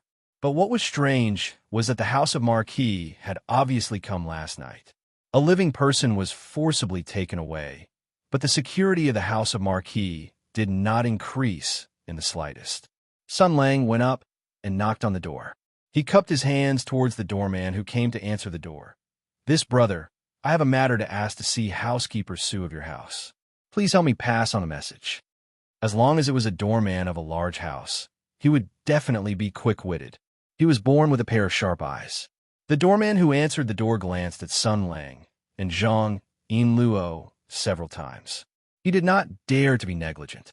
He replied politely, "May I know the names of the 2 of you? And what is the matter?" The ranger's expression did not change as he said, "Master Gongchun asked me to pass on a message to housekeeper Sue. My surname is Wang, and this is Miss Zhao." In the Jianghu, people call her the Black Silk Soul-Chasing Kick. The doorman invited the 2 into the gatehouse and then ran inside to pass on the message. Zhang Yinluo's expression suddenly changed. "What did you just say?" The ranger gave a serious thumbs up. "Don't you feel that the nickname Black Silk Soul-Chasing Kick is quite demonic?" "No, I don't feel that at all. Rather, I feel that the names and nicknames you made up are filled with extremely deep malice." "Let's not talk about this for now." Sun Lang nonchalantly changed the topic. "Guess what is waiting for us in a moment? Ambushing executioners? Poisoning? Silencing? This is the opponent's home ground." Zhang Yinluo snorted. "I am indeed very worried. But with a cunning guy like you, there is no need to worry. Anyway, you will definitely not be at a disadvantage. You have already made all the preparations and countermeasures in advance. Humph! Instead of scaring me here, I will not be fooled by your evil tricks." "Good, good, you finally begin to understand me." Sun Lang smiled and said, "You are right. Around me is the safest place in the world. No matter what happens, there will not be a trace of danger. Zhang Yinluo turned his head to one side and sneered. You are bragging again. After waiting for a moment, they saw the doorman leading a person in a hurry. Sun Lang and Zhang Yinluo turned to look and were stunned for a moment. The person who came was not the young and tall woman with a graceful figure last night, but a fat man in brocade clothes. He rushed forward and cupped his hands, saying, Two distinguished guests. Unfortunately, Butler Sue went out in the morning and has not returned yet. What message do you bring? Can I pass it on for you? The ranger and the female arrestor looked at each other. Sun Lang then said calmly, Master Gong has repeatedly instructed us to only inform Butler Sue. I am afraid that it is not convenient. I understand. The man's smile was still warm, without any embarrassment or anger. He rubbed his hands and said, But Butler Sue has not returned yet. Why don't you two come in and have a seat and wait for a while? When Butler Sue returns, we will immediately inform him and invite him to receive you too. What do you think? Sun Lang calmly sized up the middle-aged man a few times, then nodded. Then I'll have to trouble you, sir. Don't mention it, please. The other party courteously invited the two of them to a parlor. He ordered the maids to serve tea and pastries, and chatted with the two of them for a while. This fellow was also a person with good eyesight. When he saw that Sun Lang was talking nonsense without a single word of truth, and when he saw Zhang Yinluo's impatient expression, he excused himself with the excuse that he was busy with work. From the moment Zhang Yinluo entered Marquis Jinggan Fu, he had a vigilant expression. At this time, he was also cautiously looking around the reception pavilion to see where the executioners were hidden or where there were hidden mechanisms. As for the delicious tea and pastries on the table, he did not even touch them. It was clear that he treated this place as a dragon's pool or a tiger's den and was on guard against any danger that could appear at any time. Sun Lang casually grabbed a piece of meat floss and placed it in his mouth, chewing a few times before swallowing it down. The taste is not bad. Hey, Zhang Yinluo turned pale with fright. What do we do if it's poisoned? The ranger hiccuped and said with a baffled expression, What do you mean what to do? Moreover, there's no poison. Next time, before you seek death, tell me first. Zhang Yinluo thought that he had used some method to check beforehand, and then let out a sigh of relief. There's no poison. I thought that this place was filled with murderous intent, and that young Miss Zhao had received the news and was currently dispatching troops to silence us. There's no poison, and there's no ambush. Sun Lang drank a mouthful of tea and faintly smiled. But there were sounds of horses neighing outside the Fu, and a large number of armed personnel rushed into the Fu and headed towards us. Zhang Yinluo was slightly startled, and then she also heard the sound of footsteps gradually approaching. The female constable suddenly stood up and reached out to pull out her saber, but she discovered that she had rushed out this time and did not bring a weapon at all. Just as the female constable was searching for a suitable weapon in the reception pavilion, she suddenly heard a familiar voice which caused her expression to instantly change. A loud shout came from outside. Sun Lang, you've already been surrounded. I am the head constable of Mingzhou's 6th Fan School, Liang Bufan. You've been discovered, so come with me to the magistrate's office. Then came the voice that Zhang Yinluo was even more familiar with. That was her fourth uncle. Stinky girl, get out here for me. See if your father doesn't break your legs this time. The most despairing thing was that Hu Shouxin's voice suddenly appeared. Sun Lang, if you confess, you'll be lenient, and if you resist, you'll be strict. Although you're a member of our Ranger Guild, you still have to abide by the Empire's laws. Our Ranger Guild is upright and dares to take responsibility for his actions. I advise you to obediently come out and surrender. You're a man and don't implicate Constable Zhang. This way, there's still room for negotiation. Otherwise, there's still room for you. 6th Fan School, the Zhang family, and even a Ranger Guild. There was no need for the Marquis of Jing'an's Fu to make a move. In an instant, his and Sun Lang's greatest reliance was on the enemy's side. The situation had become extremely bad. Was this Miss Zhao's scheme and method? She glanced at Sun Lang and gritted her teeth.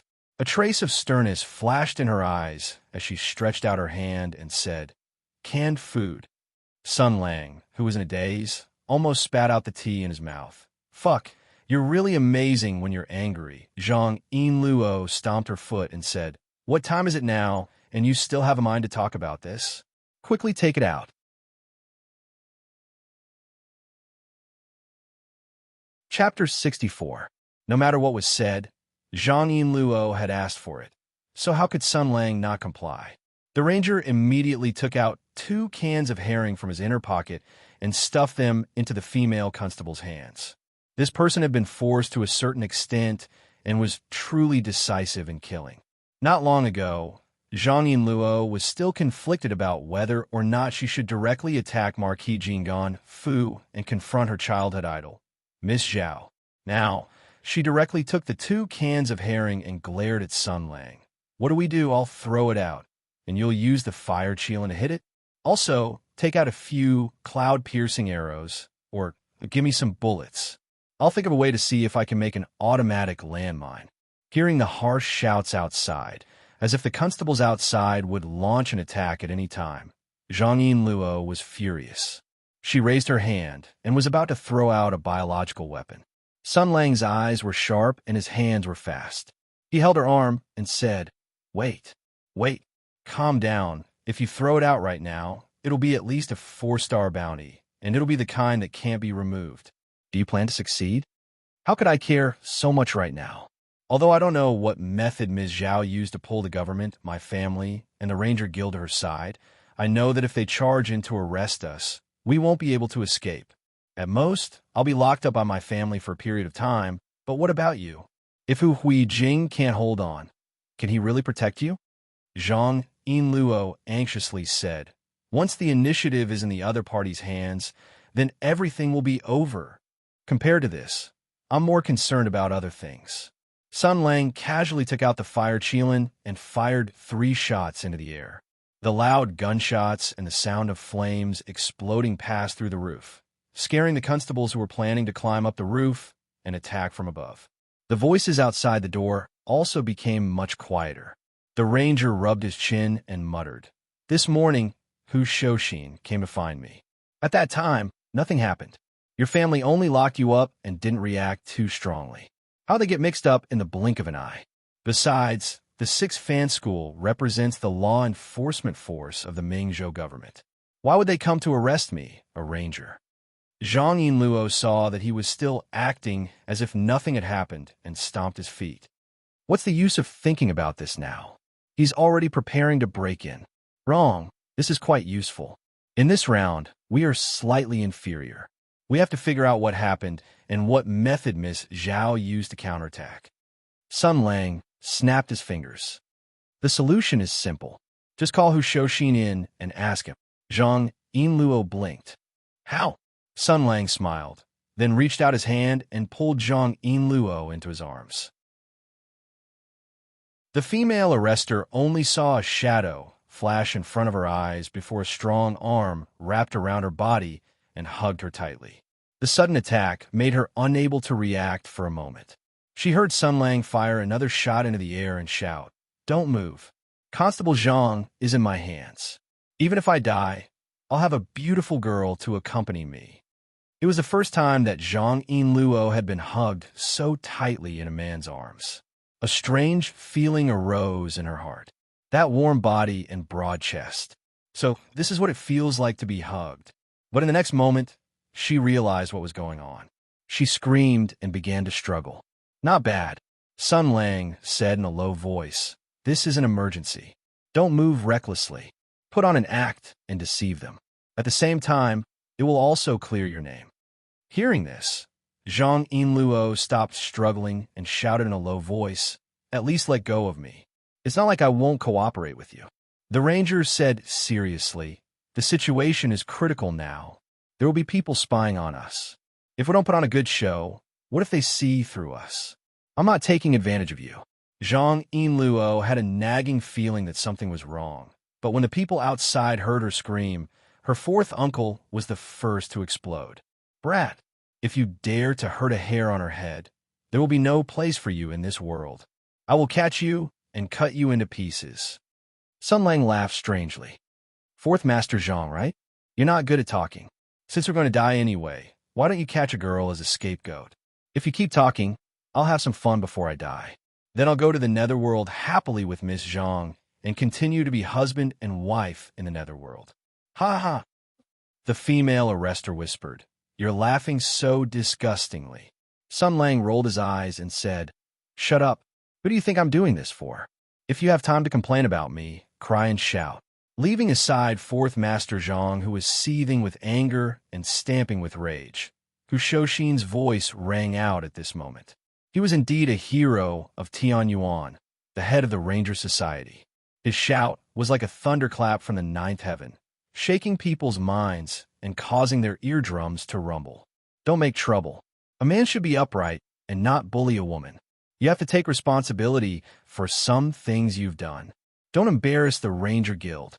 Sun Lang immediately roared. Motherf asterisk her, Hu Shouxin, you shameless big stick who. As the head of the Ranger Guild in Mingzhou, you don't care when a ranger of the guild is in trouble. Instead, you help an outsider to hurt me. You're the one who embarrasses the Ranger Guild. Hu Shouxin's voice became louder. Little bastard, son of a bitch, you're the one who's dirty, and you dare to bite back? I'm a righteous man. If it weren't for the witness and the evidence, why would I help an outsider to hurt my own brother? I'm about to die because of you. You're such a sanctimonious little bastard. How could you do such a thing? There are so many beautiful girls in the brothel. How could you be a pervert? Shameless, really shameless. Sun Lang smiled darkly. He must have made a heavy note in his little notebook. Then he shouted, Do you motherf asterisk her think I'm like you? You throw out a basket of wet paper every day in the office, and you go to the brothel after work every day. Your wife is 8 months pregnant, and you're having fun outside, being the groom every night. You motherf asterisk her, lousy isn't like you. There's only desire in a person's heart. How is that different from a beast? I only know how to pa with the people I like. Outside, Hu Shouxin laughed loudly.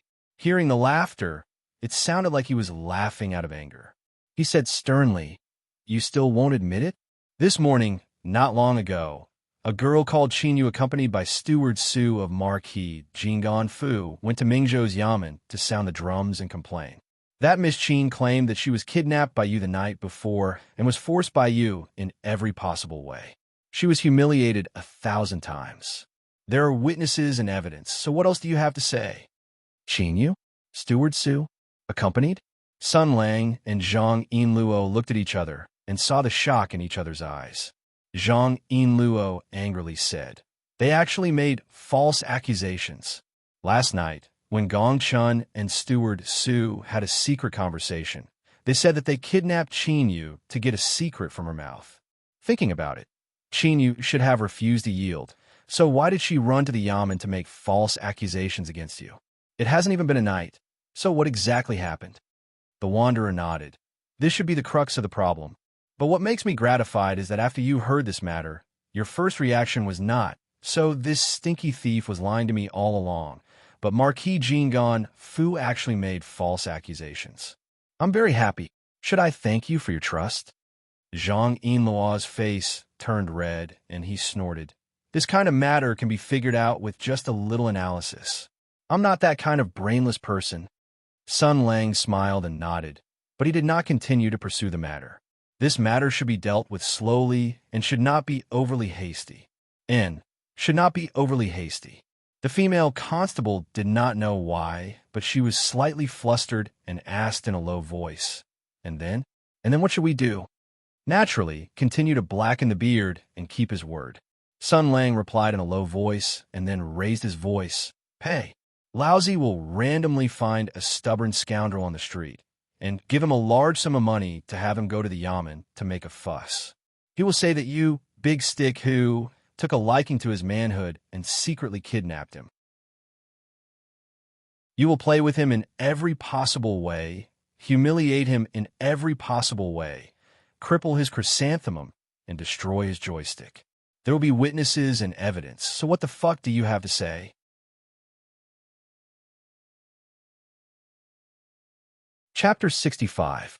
Hey, Lousy will randomly find a stubborn scoundrel on the street, give him a large sum of money, and let him go to the magistrate's office to make a fuss. He will say that you, Big Stick who, took a liking to his manhood and secretly kidnapped him. You played with him in every possible way, humiliated him in every possible way, damaged his chrysanthemum, and ruined his joystick. There are both witnesses and evidence, so what the fuck do you have to say? After Hushoshin heard this, a cold glint flashed in his eyes. He sneered and then shouted, "You mean that Shinyu is falsely accusing you? That delicate little lady is falsely accusing you. A man who claims to be pure and kind, a good man who doesn't even dare to go to a brothel, saying that you tied her up, imprisoned her, and played with her in every possible way?" Zhang Yinluo, who was inside, said with a strange expression, "It feels like you are taking advantage of the chaos to splash dirty water on each other. Damn it, see how I entertain him in a while." Sun Lang sneered without batting an eyelid, and then raised his voice, delicate. "Hey, how is she a good girl? She's a female cat burglar. Have you not heard of her name? I captured her the night before when I was carrying out a mission and handed her over to Constable Zhang Yinluo. This time, she must be harboring a grudge and is falsely accusing me." "Nonsense. Nonsense," Hushoshin immediately retorted. "This time, the evidence is irrefutable. How can you use flowery words to absolve yourself? Other than Shinyu, there are other witnesses. This morning, when Marquis Jingon Fu's housekeeper Su went out to handle some matters, he found Shinyu, who was running away in a sorry state, looking dispirited and weak. After asking for the whole story, he brought her to the magistrate's office to make a report. Although Miss Chinyu's body is weak, her thoughts and consciousness are still clear. She said that when you captured her the night before, you intended to rape her. Afterwards, Constable Zhang appeared with his team and ruined your plans. You pretended to hand her over and then followed the constables to kidnap her. You locked her up in a secret room and humiliated her for the entire night." Sun Lang and Zhang Yinluo looked at each other again and sneered at the same time. The female arrestor said in a low voice, "So, Captain who was acting with you and took the opportunity to tell you the information. You two have a tacit understanding." At this moment, a woman's voice suddenly came from outside. "Guild leader who? Don't waste your breath on him. We have both witnesses and material evidence. If he has any objections, let him argue in front of his lordship. I believe that the laws of our empire will surely reveal the truth to the world and give him a fair verdict." "Steward Su, you're right," Hushoshin said loudly. "Did you hear that? Sun Lang, if you have a clear conscience, then release Constable Zhang and come out with us. We'll go to the magistrate's office to argue." Inside the room, Sun Lang said in a low voice, "Sure enough, all of this is Miss Zhao's doing. Although Gongchun is in our hands, they seem to have guessed that we wouldn't dare to reveal the matter of the magic device. After all, this matter involves a lot of people. Everyone present is smart, and not many want to get involved. Even if the magistrate knows about it, he will find a way to cover it up. So they simply put this matter aside and focused on slandering me. They will determine that I robbed a criminal and raped a woman. When the time comes, they will put me in prison and shut me up forever. There will be as many ways as they want." Zhang Yinluo said hatefully, "This Chinyu is really heartless? How could she change her mind overnight and even let Miss Zhao manipulate her? If we go to the magistrate's office, her identity as a cat thief will also be exposed. As I said, this is probably the key to everything." Sun Lang smiled. "The solution to this situation, the core of all the problems, falls on Miss Zhao. Therefore, we have to capture the leader first to capture the bandits." Then the paladin said clearly, "Go to the magistrate's office?" "It should be so. As a law-abiding citizen of the Empire, if someone falsely accuses me, I naturally have to defend myself. But today, Big Stick Who, you are here. Friend from 6th Fan School and 4th Master Zhang are also here. I might as well tell the truth. Do you know why I came to Marquis Jingon's manor? And how did you know I was here? Hu Shoshin shouted. If you have something to say it directly. Don't tell me there's still some secret inside. If there's any injustice or inside information, why don't you say it? We are all listening. Good. Sun Lang shouted. Then I'll say it directly. I was hired by Ms. Zhang to investigate Qin Yu's kidnapping. The reason why I came to Marquis Jing'an's manor is because there are various signs that point to this Marquis Jing'an's manor being the main culprit. Housekeeper Su shouted sternly from outside. Nonsense. Why do we kidnap that female thief? How would I know? Maybe we did it to her. Sun Lang laughed strangely. Your family's eldest miss might have lost interest in stinky men after her rich life experience and then awakened to some mysterious hobby. You couldn't satisfy her, and she didn't dare to lay her hands on her maidservants. She was afraid that the matter would be exposed and her reputation would be ruined. So you went to Mingzhou City to kidnap some pretty girls. Kidnapping innocent people is easy to be targeted by the magistrate. Sure enough, Qin Yu, this kind of lowly background, is the most suitable for doing this kind of lowly and dirty work. Because she's a thief, even if she gets lost, Six Fan School won't care. Even if she dies silently, no one will care, right? Venomous slander.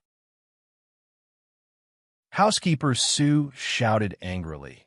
If you dare to speak nonsense again and disgrace my family's young miss reputation, even if I have to die, I will kill you.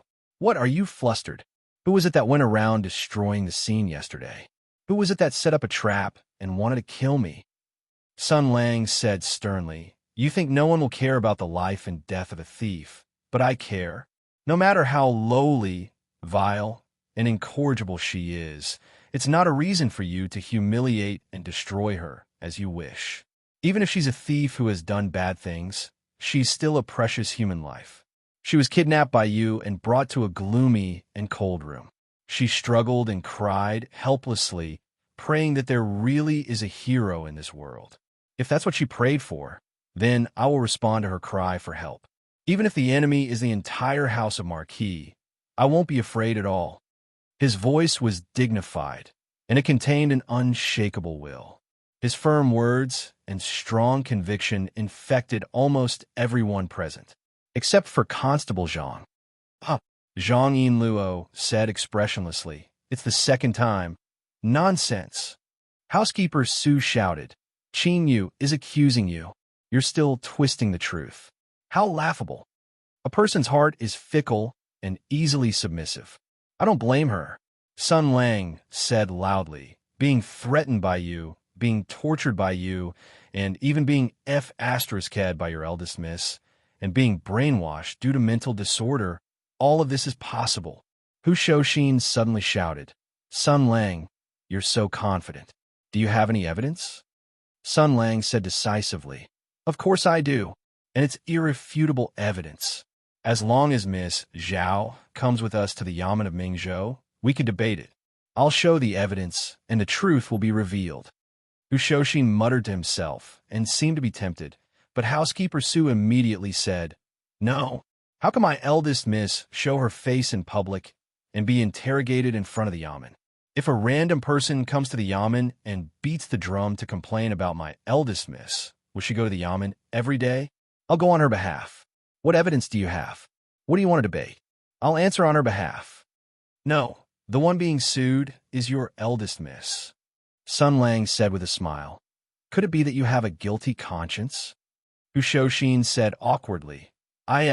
This really isn't easy, but Housekeeper Su, Sun Lang's words are reasonable. And now that he kidnapped eldest Miss Zhang, he's already extremely crazy. If his demands aren't satisfied, he might take a risk and do something. Constable Zhang is the pearl of the Zhang family. If anything happens to her, we can't take the blame. Look, Housekeeper Su shook his head decisively. No. Fourth Master Zhang, help persuade him. Constable Yang, you say something too. Sun Lang shouted from inside. Because I investigated this matter, I offended Marquis Jing'an's household. The current situation is obviously because they instigated Qin Yu and want to kill me. If Ms. Zhao refuses to go to court, then no matter how much evidence I have, it's useless. I'll definitely be sent to prison and die without knowing why. If I'm going to die sooner or later, then I'll definitely drag someone down with me. I'll directly die here with a bang. At that time, the Zhang family will lose their pearl and will be heartbroken. Six Fan School will ignore it, and Marquis Jing'an's household won't bend the rules. You're all accomplices in causing Miss Zhang's death. See how the Zhang family will take revenge on you in the future. Liang Bufan and Constable Liang's expressions changed when they heard this. Following that, Fourth Master Zhang also sighed. Housekeeper Su, can this old man pay a visit to Ms. Zhao and ask her for a small favor? In lieu, this girl, seeing that Housekeeper Su was still hesitating, Hushoshin suddenly snorted coldly. We've already spoken to this extent. Why is Housekeeper Su still making all sorts of excuses? Could it be that there's really some inside story? I, Hushoshin, was born in the military and pay particular attention to the merciless military law. Even if the rangers under my command make a mistake, they will all be severely punished and will never be shielded. But if they didn't make a mistake and someone else framed them, then even if I have to risk my life, I will seek justice for them. Now, that Sun Lang only asks to go to court, I'll have to trouble your miss to gently move her jade toes and make a trip to court. Could it be that she's not willing? I, Hushoshin, will say today that I asked Ms. Zhao to give me some face and go to court to argue. If this matter is really done by Sun Lang, then I'll pour tea and water to Miss Zhao as an apology. He said in a clear voice, Sun Lang, is that all you want? Other than this, I have no other requests. Sun Lang shouted from inside, I, son, am a good man. I mean what I say and do things with a clear conscience. I only ask for justice. As long as Miss Zhao appears and agrees to go to court with me to prove my innocence, I will immediately surrender. Did you hear that? This is his only request, Hushoshin shouted. He said that as long as Miss Zhao appears, he will immediately surrender. Sun Lang shouted from inside, yes, immediately throw yourself into the air. Chapter 66. Steward Su, I think one must be sincere in doing things. Sun Lang has already said that as long as Miss Zhao appears, he will immediately surrender. This is his sincerity. Hushoshin said firmly, what about your sincerity? The dispute and discussion were going on intensely, but what everyone didn't know was that in the reception hall, a silent terrorist plot was slowly unfolding. Steward Su's resistance and protest became more and more powerless. What if he suddenly attacks? Listening to the noise and breathing outside, Sun Lang grabbed a handful of melon seeds from the plate and arranged them on the table one by one. This was the distribution of people. Outside, Hushoshin sneered and said, how can this kind of thing happen? Although I, Hushoshin, am an old soldier of Tianyuan, I haven't forgotten my martial arts. Fourth Master Zhang has a long history of martial arts, and his martial arts are invincible. There are also the elite constables of Six Fan School here. How can they not control Sun Lang, a little paladin? What if he suddenly attacks? How can he do that? There are so many people here. Can he fight all of us? The paladin counted the number of people expressionlessly, then took out 6 cans of herring from his inner pocket and stacked them up. Fourth Master Zhang first said a few words of modesty, and then began to agree with Hushoshin. As a qualified civil servant, Liang Bufan knew the importance of taking sides and being flexible. He also stood on Hushoshin's side and said a few words. Steward Su was attacked from 3 sides and became more and more uncertain. Hushoshin's face became worse and worse, and even Fourth Master Zhang's expression gradually became suspicious. She knew that the situation would become more and more unfavorable if it continued to drag on. Zhang Yinluo closed her eyes and pondered for a moment. Previously, when she came in, she was on full alert, observing the terrain and preparing for a fierce battle. Thus, she roughly memorized the terrain around the reception hall.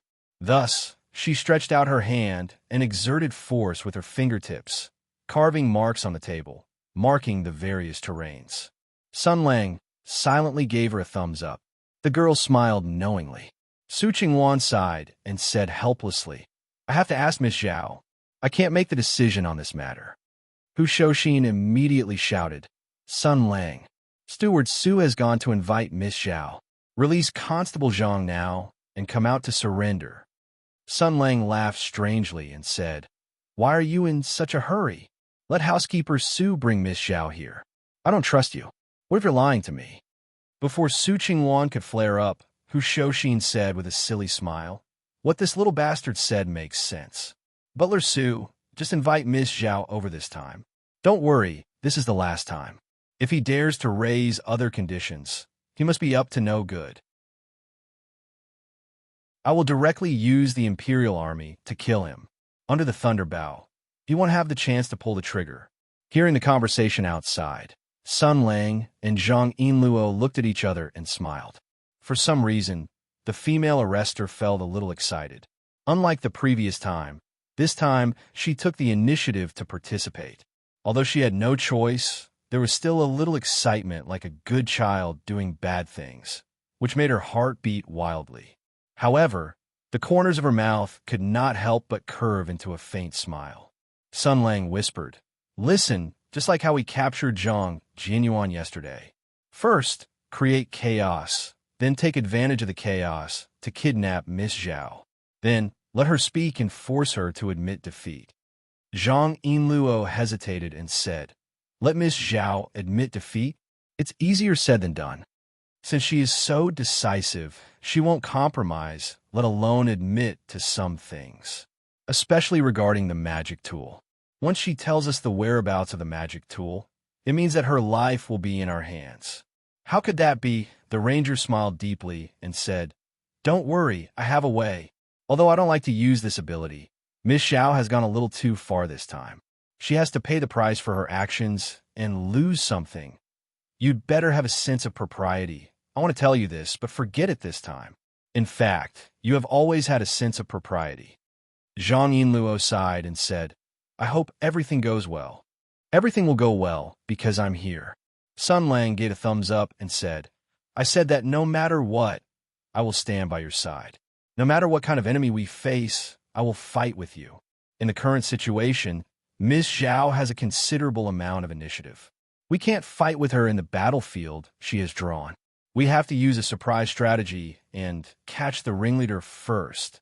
Zhang Yinluo nodded and said softly, No matter what the result is, I have to thank you. Thank you for not giving up under such circumstances and still standing by my side. Now she looked calm and gentle, with a faint blush on her face. Her eyes were not as sharp as usual, and her expression was not as serious as usual. Now she looked like a picturesque beauty, quiet and beautiful, unusually elegant. Sun Lang smiled and said, You look a little different from usual. If you were so gentle and easy to talk to that day, I might have agreed more readily. Zhang Yinluo's quiet temperament immediately shattered, and she turned back into the energetic female arrestor. She rolled her eyes and said, However, you will still ask for the Jinghong sword as a reward, right? Of course. Sun Lang smiled proudly and said, Business is business. I never do business that loses money. At most, when I educate you, my tone will be a little gentler, that's all. You. The female arrestor shook her head and smiled. She picked up the cans of herring in her hand one by one, then narrowed her eyes and looked at the topographic map and the distribution of people on the table. She said softly, In a while, I will throw them, and you will use the fire Kirin to bombard them. Only 4 cans will be enough. The fire Kirin has a total of 6 bullets. If you miss the target, you can still make up for it. 4 shots should be enough to cover the people outside, but you have to avoid Miss Zhao as much as possible. You don't want to run around with a girl covered in dirt, right?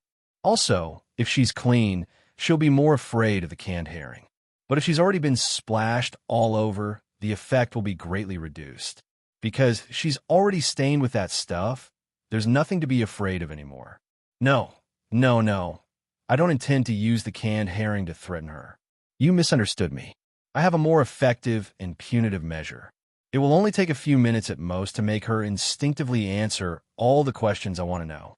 But now, Sun Lang didn't need to explain this. He just quietly listened to Zhang Yinluo's plan. The girl stared at the simple map on the table attentively. A strand of black hair fell from her shoulder. When she was serious, she did have some unique charm. When the noise outside became noisy again, the two of them raised their heads. Hu Shouxin's loud voice rang out, "Sun Lang, Miss Xiao has arrived." Zhang Yinluo glanced at Sun Lang, feeling both annoyed and amused at the same time. Boss whose relationship with you is pretty good. He's actually so diligent in passing on information. Today you've splashed these things on his head. Let's see how you explain it to him in the future. Sun Lang smiled and took out 2 gas masks. He handed one to Zhang Yinluo, just like yesterday. A sweet and gentle voice sounded from outside. It seemed to have a charming effect. "Mr. Sun, I have arrived. To see you again in such an occasion, it's really... this voice sounds familiar." Sun Lang tilted his head. "Who is it? Have we met before? I don't have any impression. Let me think." Zhang Yinluo raised his hand expressionlessly. "No need to think. Are you ready?" Butler Su shouted from outside, "Sun Lang, Miss Xiao has arrived. Why don't you come out and surrender?" Okay. Since you are in such a hurry, I will immediately surrender." Immediately, Sun Lang's voice sounded in the room. 1, 2, 3, open your mouth. Bang, bang, bang, bang. 4 iron cans broke through the window and flew out, followed by 4 consecutive gunshots. In an instant, the sky changed color. The smell of despair and the splashing of unknown liquid fell from the sky like a torrential rain. The world seemed to have turned into a sulfuric color. Everywhere they saw, smelled, and touched were all things that made people crazy. After being stunned for a moment, people began to scream crazily. At the same time, the roof of the reception hall suddenly broke open. 2 figures broke through the roof tiles and soared into the sky. Sun Lang waved his right hand and threw a rope around Miss Zhao's waist. "Come here." According to Sun Lang's flawless plan, he would be able to kidnap Miss Zhao within a few seconds of the people falling into a frenzy because of the canned herring. Then, he would be able to escape without wasting time to interrogate her. As long as he carried her to a safe place, casually touched her along the way, and then put her down, Miss Zhao would probably be in the trained black-face state. In this state, Miss Zhao would basically tell him everything she knew. As long as he interrogated her about the whereabouts of the magic device, he would have enough evidence to use against her. Then, he would be able to take drastic measures and win. It was a perfect plan. It should have been like this, as long as he could kidnap Miss Zhao as quickly as possible. But an accident happened.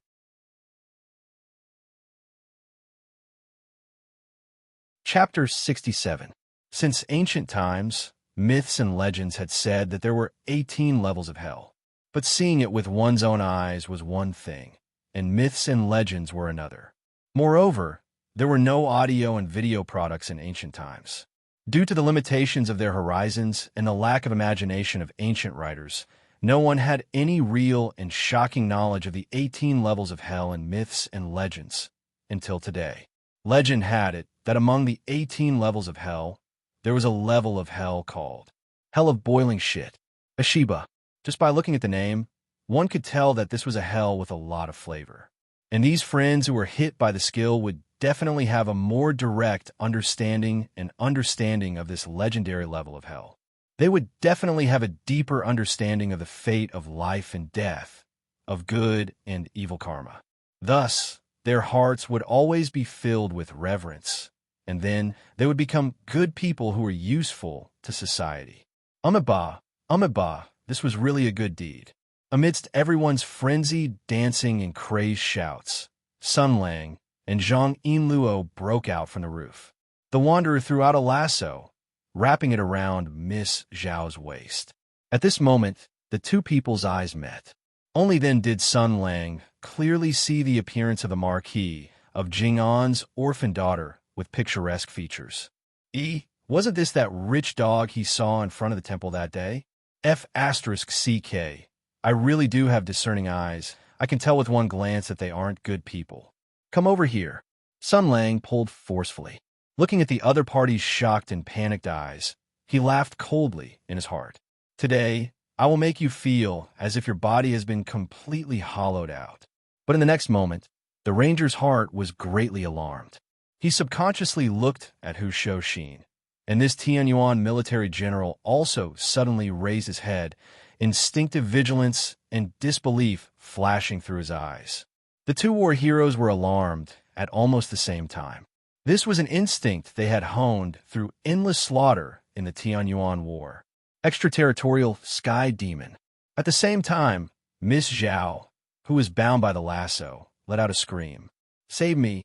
A mysterious and dangerous purple light flashed from her eyes, and the void seemed to be twisted by a mysterious force. Invisible spiritual power suddenly spread out. Sun Lang's expression changed. He couldn't care less about dragging Miss Zhao over. He immediately turned around and pressed down on Zhang Yinluo's shoulder. Divine sense attack. Hurry and protect the beer. Zhang Yinluo blinked. Huh? What? The ranger was startled, but he did not let down his guard. He looked at her carefully and then asked, "Why are you okay?" The female constable was baffled, but the next moment, her eyes widened. "Hey!" With a flash of sword light, the sword light cut through the sky and cut apart the lasso thrown by Sun Lang. The one who attacked was actually Fourth Master Zhang. His eyes were covered with a layer of purple light. After he drew his sword, his gaze fluctuated violently. The sword in his hand emitted a clear sound like the cry of a swan goose, as if it was dispelling the spiritual energy for its master. It was the startling swan sword. In the blink of an eye, Su Qingwan had already picked Miss Zhao up by the waist and rushed into the depths of the mansion. Miss Zhao's voice sounded again. "Stop them." Something terrifying happened. Something quite terrifying happened. When the constables, whose faces were covered by the exploding canned herring, heard Sun Lang's words, they simultaneously stopped their frantic screams and frantic actions. Their eyes were covered with a layer of purple light, carrying that horrible stench and terrifying juice. They uniformly looked towards Sun Lang, who was standing on the roof. Then, they let out a cry in unison, somersaulted, and climbed towards the roof, swarming towards Sun Lang. F*CK. F*CK. Logically speaking, Sun Lang had mastered the supreme method of not killing people with one punch. Even if there were 10 times more constables present, they would all be buried in the ground. But the situation was different now. These constables were covered with the soup and juice of the canned herring. The smell of their bodies was mixed together and almost condensed into a substance, which was not inferior to the legendary murderous aura at all. Who would want to fight with them? It was disgusting to even touch them. Damn it, it was even more terrifying than a zombie tide. A cold light flashed in Sun Lang's eyes. He decisively raised the fire Kylan and aimed at the right leg of a person who had climbed up. The next moment, there was a loud bang. However, Sun Lang did not fire. That constable's leg was grabbed by someone, and then he was ruthlessly smashed to the ground, knocking over a few people and making a loud noise. Hu Shou-shin jumped to the roof, with a piece of fish hanging on his head. He wiped his head and looked at Sun Lang gloomily. "Don't tell me that this is the canned herring you mentioned." Sun Lang blinked, raised his gun, and shouted, "Old Hu, it seems that you are also controlled." "I'm sorry." "Get out," Hu Shou-shin roared. "Don't play this game with me. When this is over, I'll deal with you."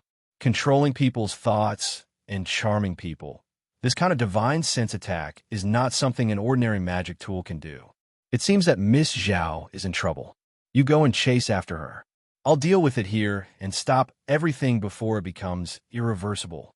Remember, don't kill anyone. Sun Lang snorted. "You're a busybody? I'll try my best. Can you handle it here alone?" "Me too." Fourth Grandpa Zhang also leaped onto the roof and punched and kicked a few people down. He stood like a deep pool, like a mountain peak, like a dragon or a tiger, but his body was also suffused with an extremely terrifying aura. Zhang Yinluo was surprised at first, but then he was embarrassed. Fourth Master. Fourth Master Zhang waved his right hand and threw the Jinghong sword to Zhang Yinluo, saying coldly, Stupid girl. I'll deal with you later. Go and solve this matter with your friends. The female arrestor still wanted to say something, but Sun Lang grabbed her hand. Don't talk nonsense. Go and chase after Miss Zhao. They're going to run far away. Seeing the two young people jump off the roof and rush into the distance, Hu Shouxin and Fourth Master Zhang stood back to back. Fourth Master Zhang laughed softly. Master Hu, you're very capable. Just now, that mysterious power looked into one's heart and controlled one's divine sense. I've been cultivating my Yuan Qi for many years, so I was caught off guard and fell for it. The Jinghong sword helped me to dissolve this power. Without it, it would probably take a lot of effort for me to get rid of its control. You guessed right, Fourth Master. The Imperial Army can indeed resist this power. The stronger the Imperial Army is, the faster they can get rid of this control.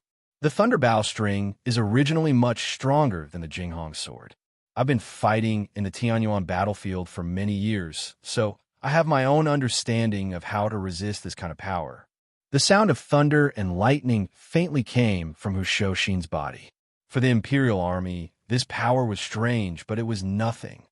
So, Fourth Master Zhang, you don't have to worry about your gains and losses. I admire your cultivation and martial arts very much. Fourth Master Zhang's figure flashed and stopped the constables who wanted to chase after Sun Lang. He punched, kicked, and slashed the back of their necks, knocking them out. He said coldly, "What's the meaning of this, Hu Shouxin? Resist this kind of power? Could it be that Miss Zhao just..." Hu Shouxin reached out and grabbed the back of the two bailiffs' necks and forcefully pushed them down. Their heads hit the roof, and they immediately fainted. Hu Huaishou laughed loudly. Fourth Master Zhang, why do you ask when you already know the answer? The face of the son of the Zhang family changed, and he sighed. In Luo, that girl, has made such a big mess. Misfortune is a blessing in disguise, and a blessing in disguise. Fourth Master Zhang, you don't have to blame Miss Yin Luo. Maybe this will turn out to be a great thing. Hu Shouxin smiled meaningfully. Now that things have come to this, why don't we think about how to solve it?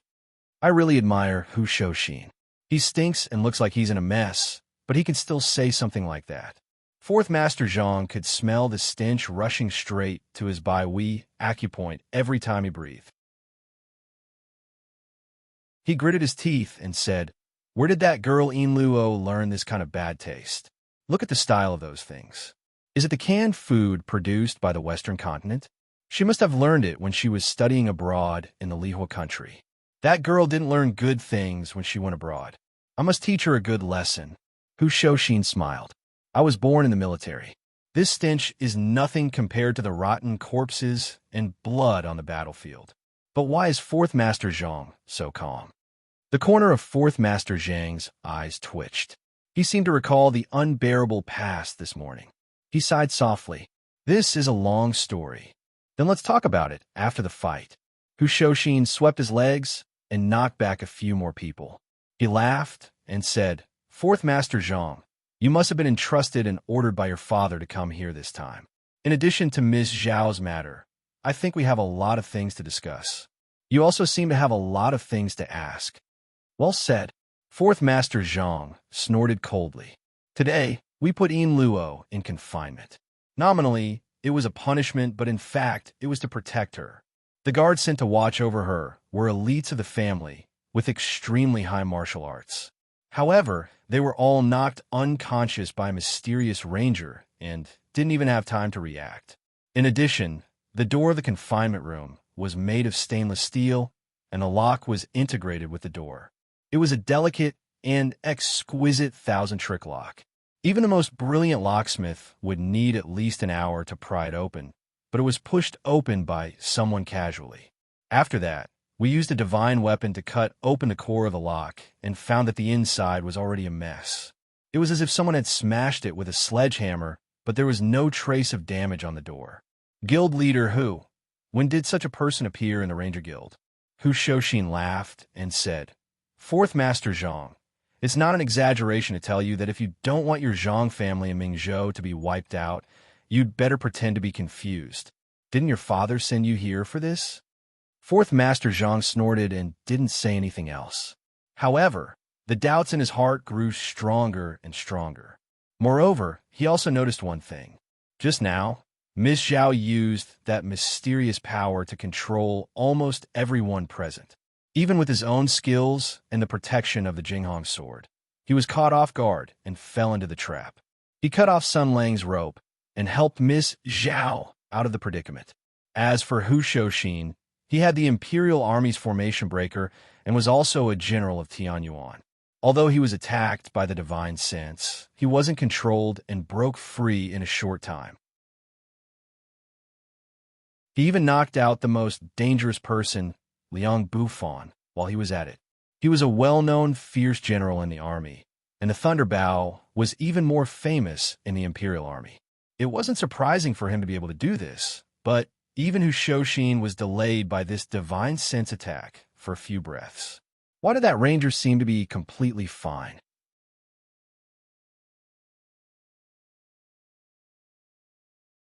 Chapter 68.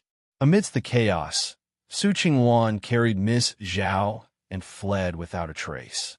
The range of Miss Zhao's ability was so wide that all the servants, guards, and maidservants of the Marquis of Jing'an's household rushed madly towards the reception pavilion. Su Qingwan looked at the familiar faces one by one, a purple light flashing in her eyes. They were like walking corpses, carrying out terrifying orders without any complaints or regrets. And the person who caused all this was the eldest miss in her arms. This terrifying power to manipulate people's minds undoubtedly came from that dangerous demonic weapon. She had planned and made thorough preparations. She originally thought that she could borrow the power of Gong Chun's backer to deal with that troublesome ranger with little effort. She did not expect that the other party would turn the tables inexplicably in a hopeless situation and use such a dirty method to directly stun everyone on her side, to the extent that the eldest miss directly used that power in her panic. Now everything was over. Hu Shouxin was a general of Tianyuan. This kind of thing could not be hidden from him. If the matter of the demonic weapon was completely exposed, then everything in the Marquis of Jing'an's household would immediately vanish into thin air. As for that large power, they would even more so not protect the Marquis household. Thinking of all this, Su Qingwan's heart was sorrowful and hesitant, but there was also a faint trace of joy. She said softly, "Miss, I'll take you out of the city right now. Leave Mingzhou. We'll leave the empire and go far away." No. The young girl in her arms firmly refused. "Older sister Su, take me to the secret underground room. We haven't lost yet. There's still a chance." She murmured, "Zhang Laosi and Hu Shouxin are all experts who control the Imperial Army. I can't control them for too long now, and now it seems that the Ranger is also not someone to be trifled with. I can't control him either, but it doesn't matter. It doesn't matter. As long as I control that demonic weapon and completely obtain its power, even the experts who control the Imperial Army will not be a problem. I can definitely do it. At that time, I'll control them all, and then control all the officials in Mingzhou. This way, I can deceive everyone and completely suppress this matter. I can even..." "Eldest miss," Su Qingwan said sternly, "please wake up. If the power of a mere demonic weapon can make the warriors of the Imperial Army bow their heads and control the bureaucratic system of a city, then we would have long been under the rule of the Sky Demon. Eldest miss, we've already been utterly defeated. Before the Imperial Court can react, we have to leave immediately, or it will be too late." "Shut up." Zhao Fei Huang's eyes suddenly, as if he had turned into another person, a flash of purple light in her eyes. Before Su Qingwan could react, the housekeeper's eyes. Qingwan's her eyes. Qingwan S's. Bye. Su Qingwan's SS was before Su Qingwan could react. Su Qingwan tried to resist, his Su's. Was Qingwan. Su Qingwan was. Said Miss Baoan. Of this? Eyes. This eyes, Qing Shi of S. This time, the order was carried out most resolutely. Carrying young Miss Zhao, they sprinted through the chaotic Marquis, Jing and Fu. They arrived at a small courtyard entered the door, and turned on the mechanism in the side room. Zhao Feihuang looked at the mechanism wall that rose up and considered for a moment. He turned to look at Su Qingwan, the corners of his mouth revealing a cold smile. Go. Do your best to stop that, you know. Her face suddenly became pained. A fierce struggle and fluctuation flashed through her eyes, as if there were two souls, two wills that were constantly fighting inside her body. Her eyes were sometimes cold, sometimes warm. In the end, a stubborn will temporarily gain the upper hand. She reached out a trembling hand, pressing down on Su Qingwan's shoulder, her eyes shining with a blazing light. This is the last order, elder sister Su. Leave this place, leave the Marquis Fu, leave Mingzhou, leave the Empire. Find a place where no one knows you, a faraway place, and live well. All of this finally has an end. I have to stay here. Before she finished speaking, Su Qingwan, who received the new order, immediately turned and left, quickly leaving this room. Zhao Feihuang looked at that familiar figure. This was perhaps the last time she would look at him in this life. The girl forced out a smile. Leave all of this and be free, elder sister. There won't be any more willful little sister to take care of, and there won't be any more laughable and pitiful Marquis Fu. Become a weak and kind person. Only like this can you obtain happiness. She mustered the last of her strength and rushed into the secret passage. She pressed the mechanism hard, and the wall behind her rumbled down, blocking the last bit of light. In the darkness, Miss Zhao's voice sounded again, this time cold-blooded and rational. How foolish. But she did not know that outside this small courtyard, Su Qingwan was standing silently. She did not go far. 2 drops of tears splashed on the ground. She took a deep breath and said with a chuckle, Miss, you're too polite. Allow me to pledge my loyalty to you for the last time. I don't think I can see where they ran to. Zhang Yinluo knocked out 2 maids who rushed at him. There are too many people. Don't worry. Since she has used the power of the extraterrestrial sky demon, I can find her even if she runs to the end of the world. Compared to her, Sun Lang's method was more violent. The paladin pressed the heads of the 2 servants against the wall, smashing 2 holes that were neither big nor small. Then he dodged to the right. Come here. Help me get rid of this servant girl. When did you become so protective of women? Zhang Yinluo grabbed the maid and knocked her out with a chop on the back of her neck. Then he complained, Because of this, we are delayed. Why can't you touch a woman? Haven't you been touching me since yesterday? Now is not the time to talk about this. You will know. Sun Lang rolled his eyes. They went that way. Keep chasing. The female arrestor followed behind him. Looking at the people who were still crazily chasing after them, she said with lingering fear, What's going on? Is this the power of the magic device? I told you that Miss Zhao hit the jackpot.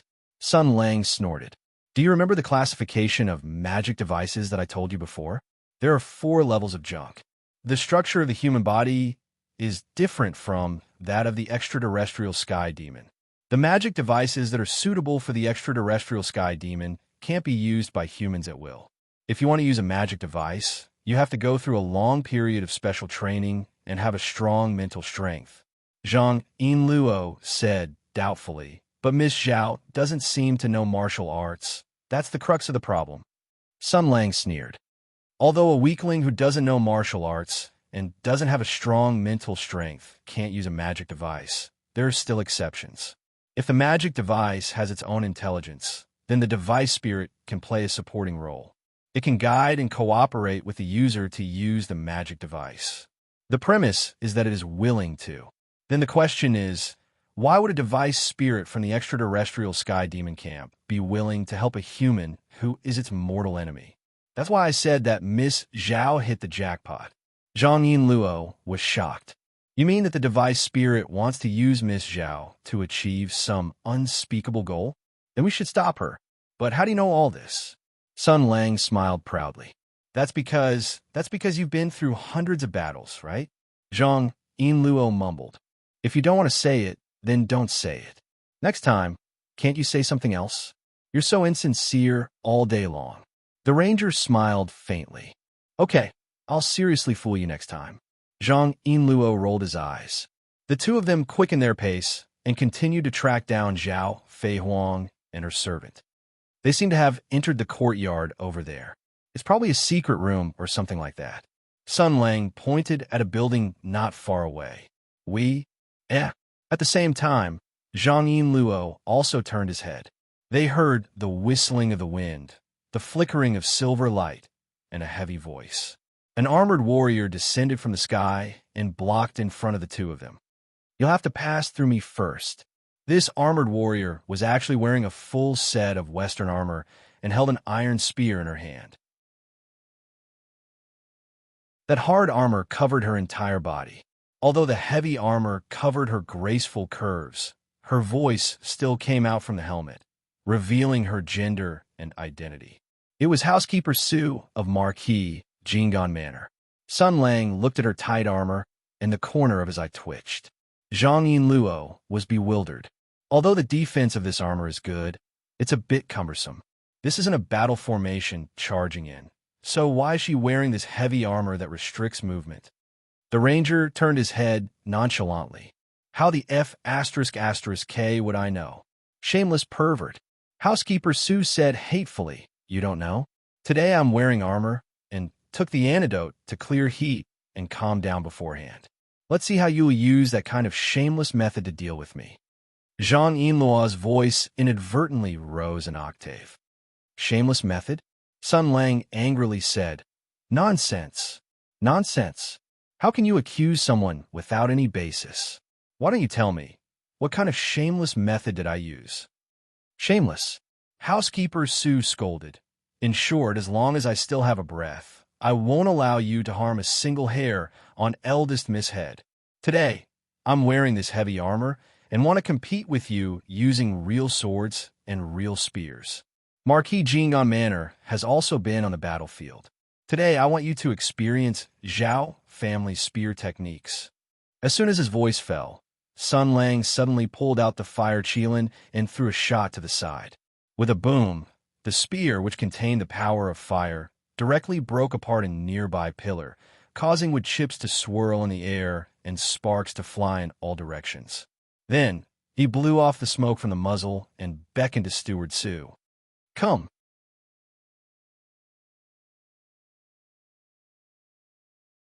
Chapter 69. This is awkward, Zhang Yinluo thought. She looked at the ranger and did her best to suppress her laughter. This guy still didn't play by the rules as usual. Come on, come on. Sun Lang waved the fire qilin and shouted, Your father, I don't need to turn on the big shot. Just using the left button is enough to kill you. Very clearly, his random spear strike and hoodlum-like clamor completely destroyed Steward Su's determination to die in solemn atmosphere. Su Qingwan was silent for a moment and silently raised her spear as if she was brewing her murderous aura, wanting to perish together with Sun Lang. At this time, Zhang Yinluo suddenly discovered that Sun Lang gave her a meaningful glance. The female constable blinked her eyes, not understanding the meaning. She asked in a low voice, What? Do her? No, I want you to use your mouth to do her, Sun Lang rolled his eyes. Look, she came fully armed, but her fighting heart is not firm. Her voice is low and disappointed, her figure is bleak, and her words reveal the desire to die. It's most likely that her master dumped her. She is currently in a perplexed and disappointed state, which is perfect for a big-breasted person like you to take advantage of and give her a life-correcting mouth. What nonsense are you talking about, Don't say it out loud. Zhang Yinluo shouted. I feel that her murderous aura has intensified by 30%. That's probably because I poked at her sore spot. Sun Lang nonchalantly said, Say that she was dumped by her master. This guy seems to still have a conscience. I reckon that right now, she is conflicted and worried about her eldest Miss's ability to manipulate people's hearts and thoughts. After today's incident, the matter of the demon weapon is about to be exposed, and Marquis Jingon Fu is doomed. She definitely wants to take eldest Miss and run away. But for some reason, her family's eldest Miss is full of confidence and feels that she can counterattack. A conflict arose between the two, and in the end, her family's eldest Miss clearly won. For what I heard last night, she has a good relationship with her family's eldest Miss, so they should live and die together. Even if she volunteered to stop us, she should have a resolute gaze and a resolute aura because she is fighting for the people she wants to protect. But she didn't. Then we can guess her family's eldest Miss must have used that mental power on her and controlled her. Sun Lang revealed an icy smile. I can also guess, when she used her mental power to control her, Miss Zhao's temperament must have changed greatly, as if she became another person. That person's killed decisively, her eyes cold and empty. Housekeeper Su, who was clenching his spear tighter and tighter, suddenly raised his head. How did you know? Sun Lang ignored her and said nonchalantly, this can explain why Housekeeper Su didn't follow by the young Miss' side in life and death. Instead, he came to fight us with his life on the line. Originally, with the personality of the decisive young Miss Zhao, she would definitely order Housekeeper Su to delay us at all costs so that she could play her final role. But at this time, the kindness and willpower of the other young Miss Zhao temporarily broke through the mental seal and took control of the body. She may have used up the last of her strength to make the loyal housekeeper quickly escape for his life, to fly far away. A pity, this Miss Su did not understand her family's eldest Miss's painstaking efforts and sacrifice. She still foolishly wanted to offer her final loyalty to her eldest Miss. But she was completely unaware that inside that body is... Before he finished speaking, Su Qingwan directly pounced forward and grabbed Sun Lang's collar. What did you say? Say it clearly. Sun Lang reached out and grabbed Su Qingwan's right arm that was wrapped in a thick gauntlet, swung it back, and then kicked Housekeeper Su in the chest. Housekeeper Su rolled back with his armor and smashed a few huge holes on the ground before stopping.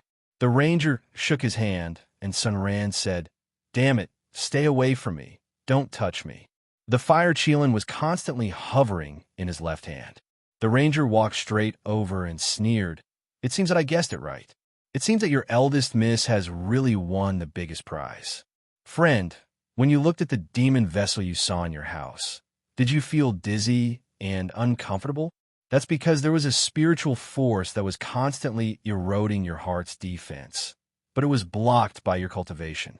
When your eldest Miss saw that magic weapon, did she have a strange expression and a trace of expectation? That's because her martial arts were too weak, and her heart's defense was too weak. There was a voice that echoed in her ears, persuading her, chatting with her, or asking her if she was willing to become a magical girl. Housekeeper Su felt a sharp pain all over her body. The kick just now did not cause her serious injury, but she felt enough pain that she forgot to get up for a moment, because every word Sun Lang said was like a sharp sword stabbing her heart, making her feel infinite fear and regret, so she did not dare to think about what it meant. However, Sun Lang showed the cruelest reality without mercy. In Luo, do you remember that I told you about those magic weapons with spirituality? Although there are few magic weapons with spirituality, the world is so big that there are many precedents. Since they have spirituality, they naturally have a variety of personalities. Because of different personalities, their behavior is naturally different. Some magic weapons that are cowardly or easygoing by nature have no hostility to humans, and may even reach a certain degree of agreement with humans to use each other. Some magic weapons that are crazy bloodthirsty simply do not care who their masters are. As long as they can bring them enough blood in battle, they will recognize humans as their masters without any pressure. And those magic weapons that are hostile to humans have many more tricks up their sleeves. Sun Lang smiled and said, for example, those cunning magic weapons will pretend to be very docile and provide all kinds of power to their masters, tempting them, guiding them, and finally turning them into a madman who takes pleasure in creating chaos and killing, so as to achieve their goal of revenge against humans. Some magic weapons are even more simple, direct, and violent, directly wanting to kill all humans. And some of the most cunning and playful ones, what do you think they will do? Sun Lang came to the side of housekeeper Su, who was lying on the ground, bent down, and said softly, "Of course, it will take over the target's body, obliterate the target's soul, and replace this human's role in society, entering the human world. In this way, the things it can do and the damage it can cause will be even greater. To be honest, even the imperial court does not know how many such things are hidden in the entire empire or even the entire world." Housekeeper Sue's pupils suddenly shrank. She clenched her teeth, forced herself to stand up, and ran in the direction of the courtyard. "Are you going to die?" Sun Lang said with a smile behind her. "After it has taken over Miss Zhao's body, it has a body of flesh and blood, and a vessel to carry the soul, so it can use its own power without any scruples. With your ability, in an instant your mind will be controlled, all your memories will be erased, and you will become a loyal and devoted puppet." Su Qingwan froze in place, her body trembling slightly. Zhang Yinluo quietly walked over, pulled Sun Lang's clothes, and whispered, "Hey, I know, she did something wrong, and also did something very excessive to us. Now, it could be considered as them reaping what they sowed. But do you have any way to help them? Other than Qin Yu, they did not hurt anyone." Okay, don't stare at me. I know they hurt your young heart, but didn't you claim to never be at a disadvantage? If you let them die like this, will you be able to vent your anger?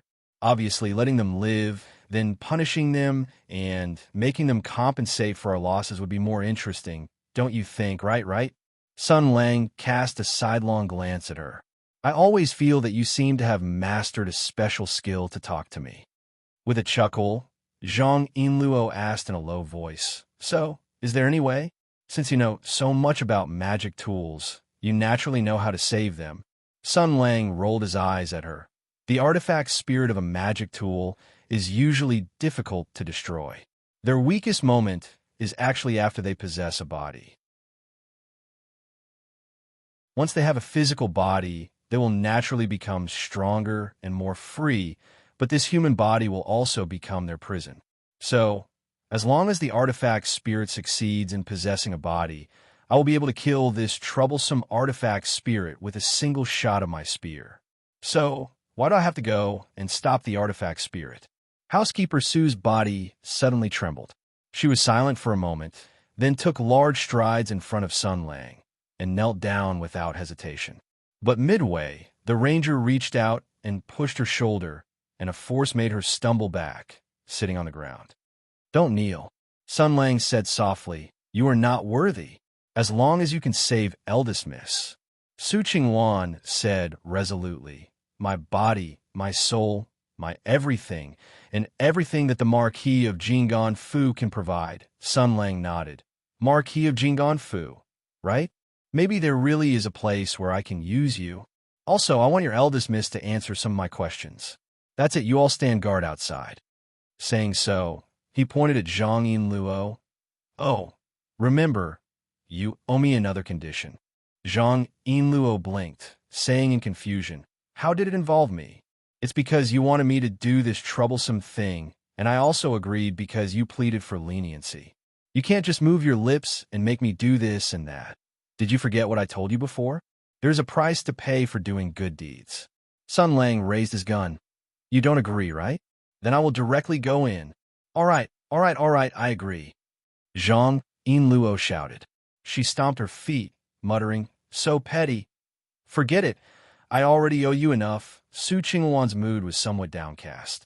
She told Sun Lang the method to open the mechanism and watched as the paladin entered the courtyard. The sound of the mechanism activating rumbled. She bit her lips, worry and anticipation in her heart. Then she heard Zhang Yinluo say softly, "Don't worry, although he looks a bit impudent, as long as it is something that he has promised, he will definitely do it. You can rest assured on this point." Housekeeper Su was somewhat moved. She turned her head and looked at Zhang Yinluo, wanting to say a few words of apology and gratitude, but saw the female constable take 2 steps back with a vigilant expression. "Don't come near me," he said, to let me remain vigilant, and I feel that this is very reasonable. Right now, you are still an enemy and not a friend, so don't do anything that will cause me to misunderstand. On this side, Sun Lang had already opened the hidden door and entered the underground tunnel. The smile on his face had already disappeared, not because of seriousness or nervousness, but because the aura in the air made him remember the past, that time filled with killing and fighting. He went all the way down, passing through one room after another, following the guidance of his heart and walking towards the end. Then he saw a beautiful figure quietly standing alone in the darkness. Perhaps the other party had also noticed him. After he approached, the beautiful figure quietly turned around. It was Miss Zhao. No, the one controlling this body was already another spiritual intelligence. Her movements seemed a little stiff, and the expression on her face was not rich enough. Under the illumination of the candlelight, there was a sense of creepiness. Miss Zhao was quietly looking at Sun Lang, and Sun Lang was also observing her. No wonder my power can affect you. Zhao Feihuang, no, it should be said that the weapon spirit showed a strange and cold smile. So you are of the same race. Sun Lang was stunned for a moment, then blinked his eyes and immediately put on a warm and sincere smile. His tone was excited and sincere, showing the joy and excitement of meeting the same race in a strange and hostile environment. It seems that you have succeeded. It's good to be able to sense a familiar soul. I didn't expect that there would be other survivors besides me. How did you survive?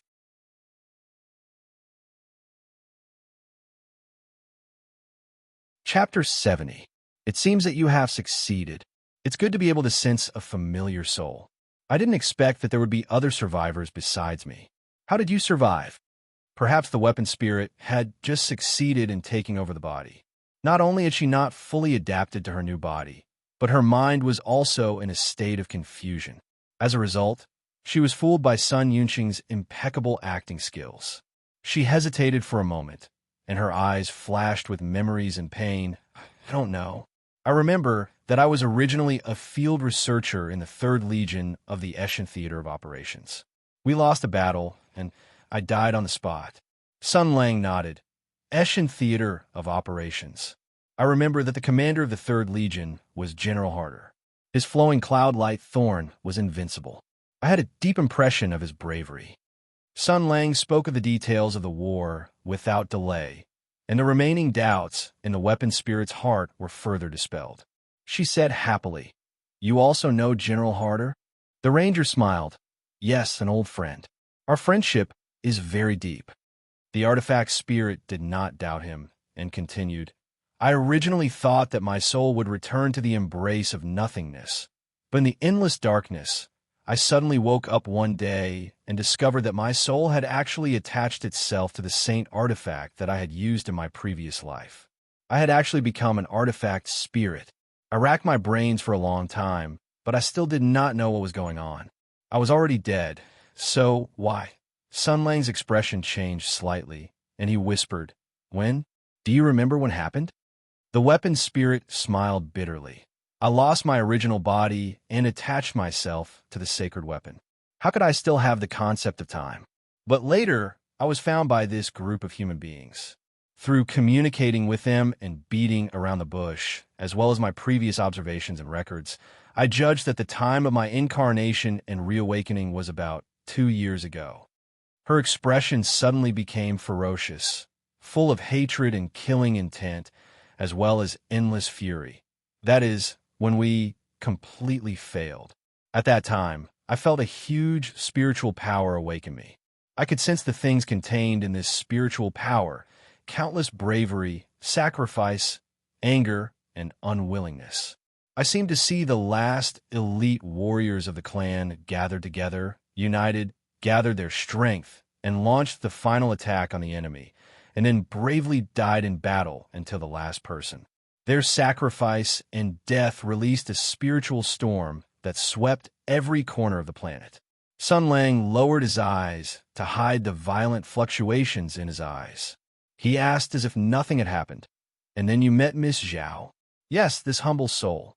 She looks wise, beautiful, and smart. But in fact, she is lonely, weak, and inferior. She lives in the shadows, lives in disguise." She carries too many meaningless things on her shoulders, and I am here to help her free herself." The weapon spirit smiled coldly. "The war is not over yet, because we are not yet dead. This woman has a high social status in human society. I have replaced her and taken everything she had. I will use everything she has more efficiently, such as her wisdom, her wealth, her status, and even her body. I can use another way to continue this war until I complete my revenge or die." She looked at Sun Lang with burning eyes. "I think that the two of us will not be the only ones who have reawakened. Why don't we work together?" "That's what I'm thinking." Sun Lang smiled deeply. "Let's work together for the tribe, for the whole of China, to destroy the human tyranny, and the world belongs to us." Sun Lang spoke fervently like a hot-blooded and brave warrior. Then he stretched out his hand and showed a kind and warm smile to the weapon spirit. The weapon spirit was somewhat puzzled. She looked at Sun Lang's hand and asked, "What are you doing?" "Shaking hands." Sun Lang smiled gently and said sincerely, "Let's start with this human etiquette. Shaking hands is one of the most common etiquettes in the human world. It originated from the slash-and-burn ancient times.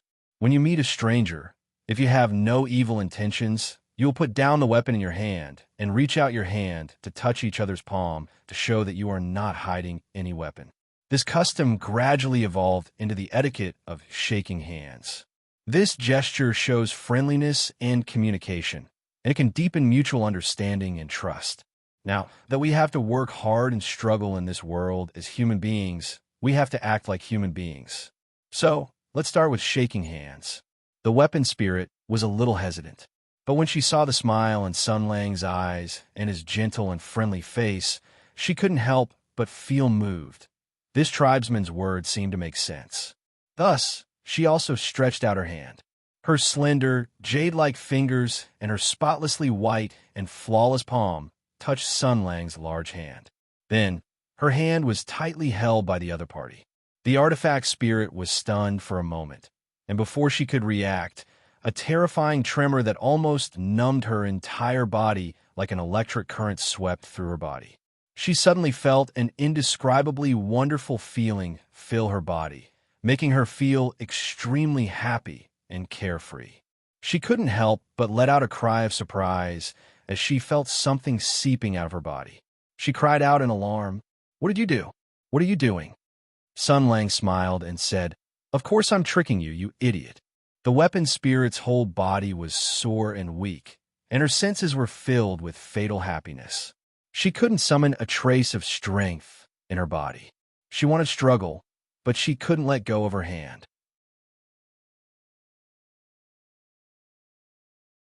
And what made her alarmed was that this body was sending her signals of endless happiness and laziness.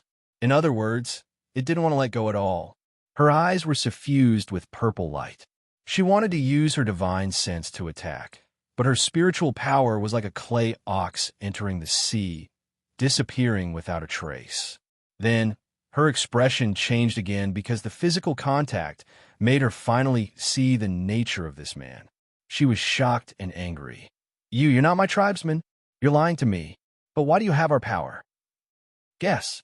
Sun Lang looked at her gently. "If you guess correctly, I'll tell you." The weapon spirit struggled to gather her strength, wanting to get out of this predicament.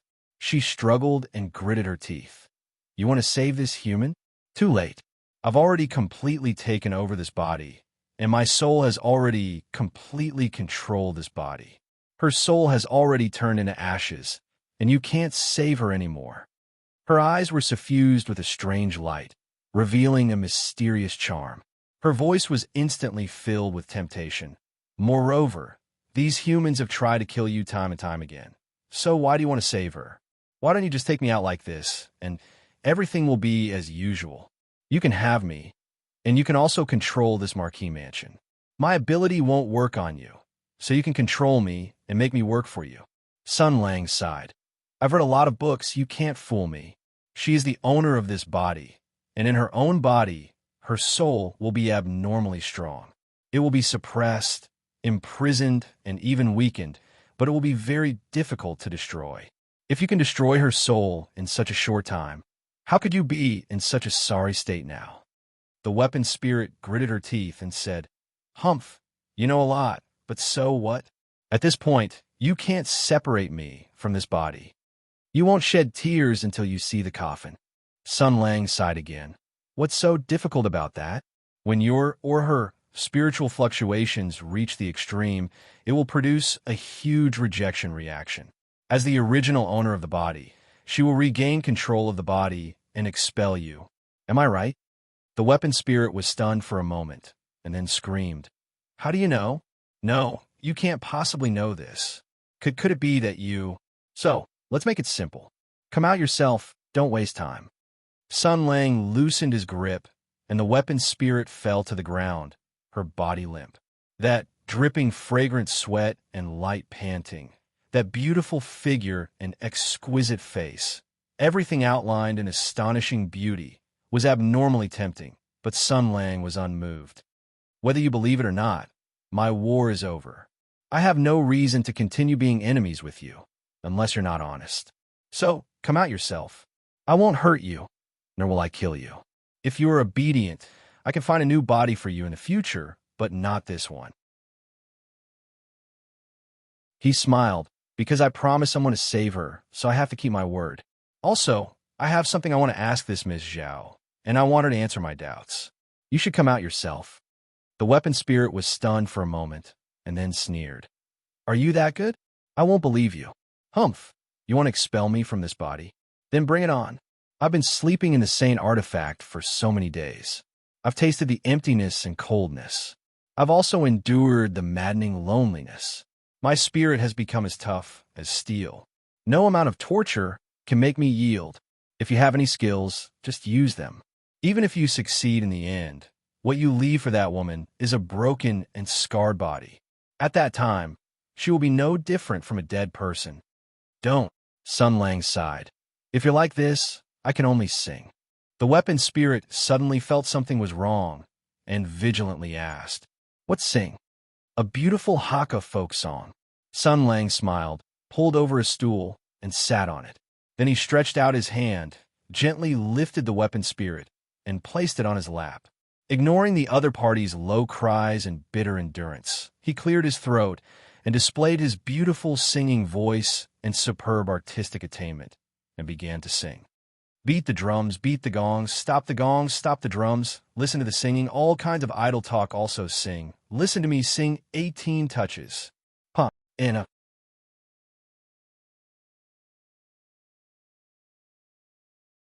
Chapter 71. When a virtuous folk singer-teacher's son sang, the steamed bun out of the steamer is all alike, the device spirit, who had been singing with a melodious soprano voice, finally couldn't take it anymore. Her eyes turned white, and her delicate body kept struggling and twisting like a fish out of the water, like a small boat constantly bobbing in the stormy sea, sometimes climbing to the clouds, sometimes falling into the deep valley. She felt that every corner of her body was gradually out of control, and every inch of her skin was dancing and intoxicated under the other party's fingertips. She felt that things that made her despair and faintly look forward to were accumulating in her body, accumulating more and more. The other party was so terrifying that it was difficult to describe. He seemed to have countless ways to make her feel incomparable pleasure and happiness, but she couldn't do anything about it, Humph. Sun Lang wiped his hands on Miss Zhao's clothes and said disdainfully, Trash with only 5 combat power. This ordinary action became the last straw that broke the camel's back. The device spirit suddenly let out a high-pitched scream, and her whole body twitched violently, making people wonder if her slender waist would break because of this. Sun Lang had already seen the opportunity and pushed Miss Zhao's body to the ground. Damn it, don't dirty my clothes. The soul fluctuations of this body had long been stimulated to the extreme by the pleasure of infecting the spirit of the body. The boundless pleasure caused the artifact spirit to have no time to seal off Miss Zhao's divine soul, and the intense pleasure kept awakening the original owner of this body. In the end, the violent soul attack once again came, and the artifact spirit no longer had any strength to resist. A huge force was repelling her try to expel this intruder from this body. The purple light shone violently, and in the dark, an invisible spiritual force kept coming out of Miss Zhao's body. In the void, a cold and resentful voice suddenly came. "Don't think you've won." Sun Lang was stunned for a moment, and then his expression changed slightly. Oh no, she left something on Su Qingwan. Outside the tunnel, in the courtyard, Su Qingwan was waiting anxiously. Suddenly, she felt a huge spiritual force on her body. In an instant, her eyes shone with a strong purple light, and her body moved involuntarily. She raised her iron spear and waved it at Zhang Yinluo beside her. With a clear sword hum, the Jinghong sword was drawn out of its sheath. Zhang Yinluo blocked with her sword and retreated. Her figure was as graceful as a swan as she shouted, "I was right to be wary of you." Su Qingwan. No, it should be said that she was the device spirit. She snorted coldly when her attack missed. She waved her iron spear and rushed outside, unstoppably. She knew that the mechanism in the secret room could only trap the man for a while. The only thing she could do now was to run away. She could not help but admire her foresight. When Zhao Feihuang used the power of his divine sense to get the last magic weapon fragment from the female thief Qinyu, she did not make the magic weapon complete. Instead, she used spiritual suggestion to control Zhao Feihuang to make this fragment into a necklace and gave it to Su Qingwan. The housekeeper did not notice anything unusual and only treated this fragment as a necklace given to her by the young lady. This was the escape route left by the device spirit. It was also because of this that when Zhao Feihuang used the last of his strength to give the order to housekeeper Su to run away, she did not stop him, because Su Qingwan, who left with this fragment, would become her last escape route. But in the next moment, a loud noise came from inside the room. Sun Lang kicked open the door and rushed out. Behind him was a mess. The mechanism wall was broken beyond recognition. He did not stop for a moment. In an instant, he came to Zhang Yinluo's side. With a gentle wave, the female arrester's Jinghong sword flew out of her hand and fell into the ranger's hand. Then Zhang Yinluo saw a flash of sword light. It was like a meteor streaking across the field. It was like a swan flapping its wings. In the autumn water and the long sky, it left a breathtaking silhouette. Su Qingwan, who was running, threw the iron spear out of her hand in an instant. Then the sword light, which was full of twists and turns, cut all the way from the joint of the armor.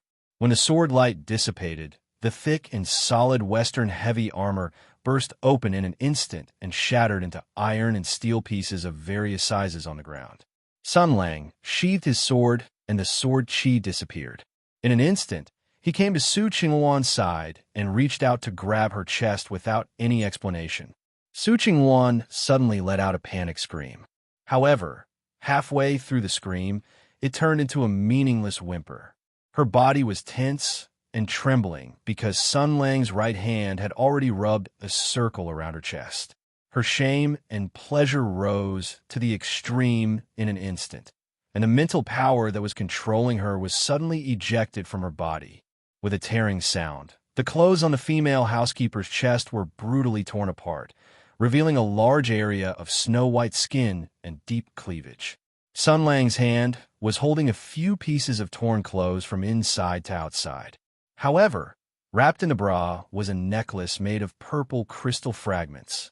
A crazy soul was clamoring in despair. Perhaps returning to the magic artifact fragment had made the artifact spirit's senses and consciousness sharper and stronger. Perhaps Sun Lang had just sheathed his sword, and there were still traces of the powerful force that had once swept through the battlefield. The artifact spirit instantly sensed the essence of the power of the divine artifact hidden in this man's body. Her mental fluctuations instantly became violent to the extreme, as if she had seen the most ridiculous thing in the world, the most terrifying thing, and the most unbelievable thing. She screamed, how is this possible? You, it's you, so it's you, The next moment, the incomparably sturdy purple crystal shattered with a bang. Along with the resurrected magic artifact spirit, it completely dissipated from this world. Matter and spirit returned to nothingness. Sun Lang silently opened his hand, allowing the purple crystal that had been crushed to powder in his hand to drift away with the wind. No one lived in it anymore. This soul had been completely obliterated. He said softly, "Whether you believe it or not, I really didn't want to kill you in the beginning. I have no reason to continue fighting with you." Zhang Yinluo rushed over worriedly. When he heard Sun Lang's faint words, he came forward. "What?" Sun Lang smiled. "Nothing." Su Qingwan, who had slowly regained her senses, had already struggled up without a word and ran toward the courtyard.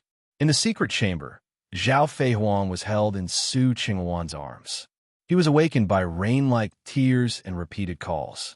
Miss Zhao slowly woke up. Looking at the face close to her, she said softly, "Sister Su." "Miss." Housekeeper Su had just opened her mouth when her voice became choked with sobs. She could no longer speak. The girl smiled and reached out to stroke Sister Su's cheek. She said weakly, "Sister Su, let's never be separated again, okay?" "Never." The two girls hugged each other, rejoicing that they had survived the disaster. Everything seemed to be over. No one died. No one was injured. Only two souls who were about to lose each other hugged each other, transmitting each other's warmth. Everything was beautiful. The girls were like a poem or a painting. It was a perfect ending, except for one of the girls whose clothes were messy. The clothes on her chest had been torn apart by the thugs, revealing a large area of seductive softness.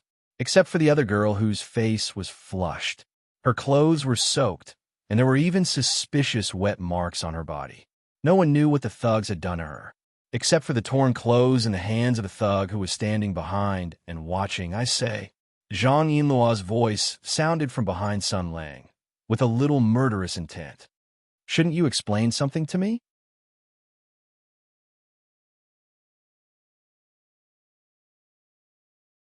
Chapter 72. Zhang Yinluo found a few pieces of clothing and put them on Su Qingwan and Miss Zhao. Zhao Feihuang did not know martial arts, and her body was weak. After experiencing such an accident, both her body and mind were extremely tired and weak.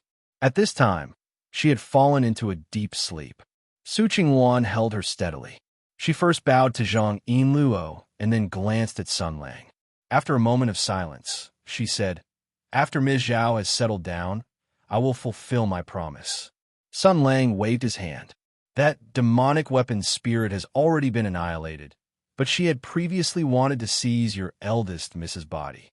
Later on, she withdrew in a hurry, leaving a portion of her power in Miss Zhao's body. For her, this is both a good and a bad thing. The ability to control people's minds and thoughts is one of the most tempting powers in the world. Because in people's minds, there is a strong desire to control everything. After all, the reason why your miss was chosen by this magic weapon and used the power of divine sense is probably because she has a similar obsession in her heart. However, sometimes power can become the most terrible poison in the world. It can silently corrode people's minds, especially this kind of power that can play with people's minds. It is easier to make people fall and lose themselves. "I know a big bald man. Forget it. Let's not talk about it." Sun Lang smiled. Today's matter, regardless of whether it's the people in the residence or the bailiffs who came from outside, they were all controlled and influenced. When they wake up, they will forget what happened today. However, the missing memories and blankness are the most obvious flaws. If you're afraid of trouble, your eldest miss will use this power again to weave a memory for them and give them a hint. However, let her know what to do. Su Qingwan nodded in a daze. Now, she could not listen to anything. The person in her arms was the one she cared about most. Other than that, nothing else was important. Watching the master and servant return to Zhao Feihuang's embroidery house, Zhang Yinluo suddenly felt as if a lifetime had passed. Everything that happened these days was too much for her to take in. She originally thought that it was just a case of robbery and contempt of the court. She did not expect that she would accidentally discover a shocking crime related to the smuggling of magic weapons. She thought that it would be an extremely difficult battle, but inexplicably, everything was solved. All of this was because of the paladin beside her. She whispered, "I don't know why, but it has only been less than 2 or 3 days, but I feel like more than a month has passed." Sun Lang showed a subtle expression. "Now that you mention it, I also feel a little strange." Zhang Yinluo shook off the strange feeling in her mind and squinted at Sun Lang. "When you said those words just now, your serious look was a little interesting, but this time, thanks to you. Thank you very much." "Thank you." She sighed softly, some relief in her eyes. "This is already the end?" "Our mission has indeed already ended," Sun Lang said indifferently. Although the big backer of Marquis Jing, and Fu has not revealed his true face, although the big case of the smuggling of magic weapons has not surfaced, but this level of competition is already not something that you, as a bailiff, and I, as a paladin, need to meddle in. Just like we agreed before, Hu Shoshin will take over this matter and fabricate a flawless story. "I hope so." Zhang Yinluo nodded and suddenly said suspiciously, "I feel like I've forgotten something." "That's right, Qin Yu's matter. Hey, our initial goal was to save that female thief, right?" Sun Lang shrugged. "She was controlled by Miss Zhao this morning and accompanied by housekeeper Su to the Yamen to report me for kidnapping a woman. Now that the weapon spirit's soul has scattered, she should have broken free of her control. So is there a problem? Your goal is to save that female thief, then bring her to justice and punish her according to the court's laws. Right now, she is completely unharmed and has appeared in the Mingzhou Yamen on her own. Isn't this a happy matter for everyone?" The female constable was a little confused. "Although it's like this, there is still Marquis Jing and Fu. Qin Yu was kidnapped by housekeeper Su, so I want to..." Sun Lang dug his nose and said sarcastically, "You want to bring housekeeper Su to justice? Right now? Chase after her.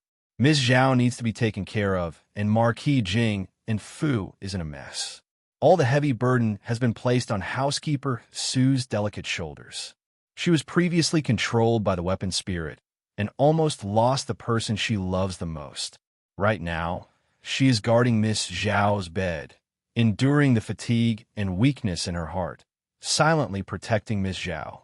Then you suddenly rushed in and fiercely locked her up, leaving Miss Zhao without anyone to take care of her. Marquis Jing and Fu is in chaos. You are so inhumane." Zhang Yinluo was tongue-tied. She faintly felt that something was wrong. "It doesn't seem like this is the reason. Look, if the prefect of Mingzhou is a good official who is discerning to the smallest detail and has an iron face, he would definitely investigate to the end. From what Qin Yu did, as well as why housekeeper Su kidnapped Qin Yu, he would investigate everything clearly. Like this, perhaps the entire matter would be exposed once again. You have to know that Qin Yu was captured by Marquis Jing and Fu and imprisoned miserably. She must be suppressing a nefarious fire in her heart. Seeing Marquis Jing and Fu lose power with a woman's pettiness, how could she not take a vicious bite?" Sun Lang said with a smile, "If the matter of the demon weapon was exposed, it would definitely cause a huge uproar in the Empire.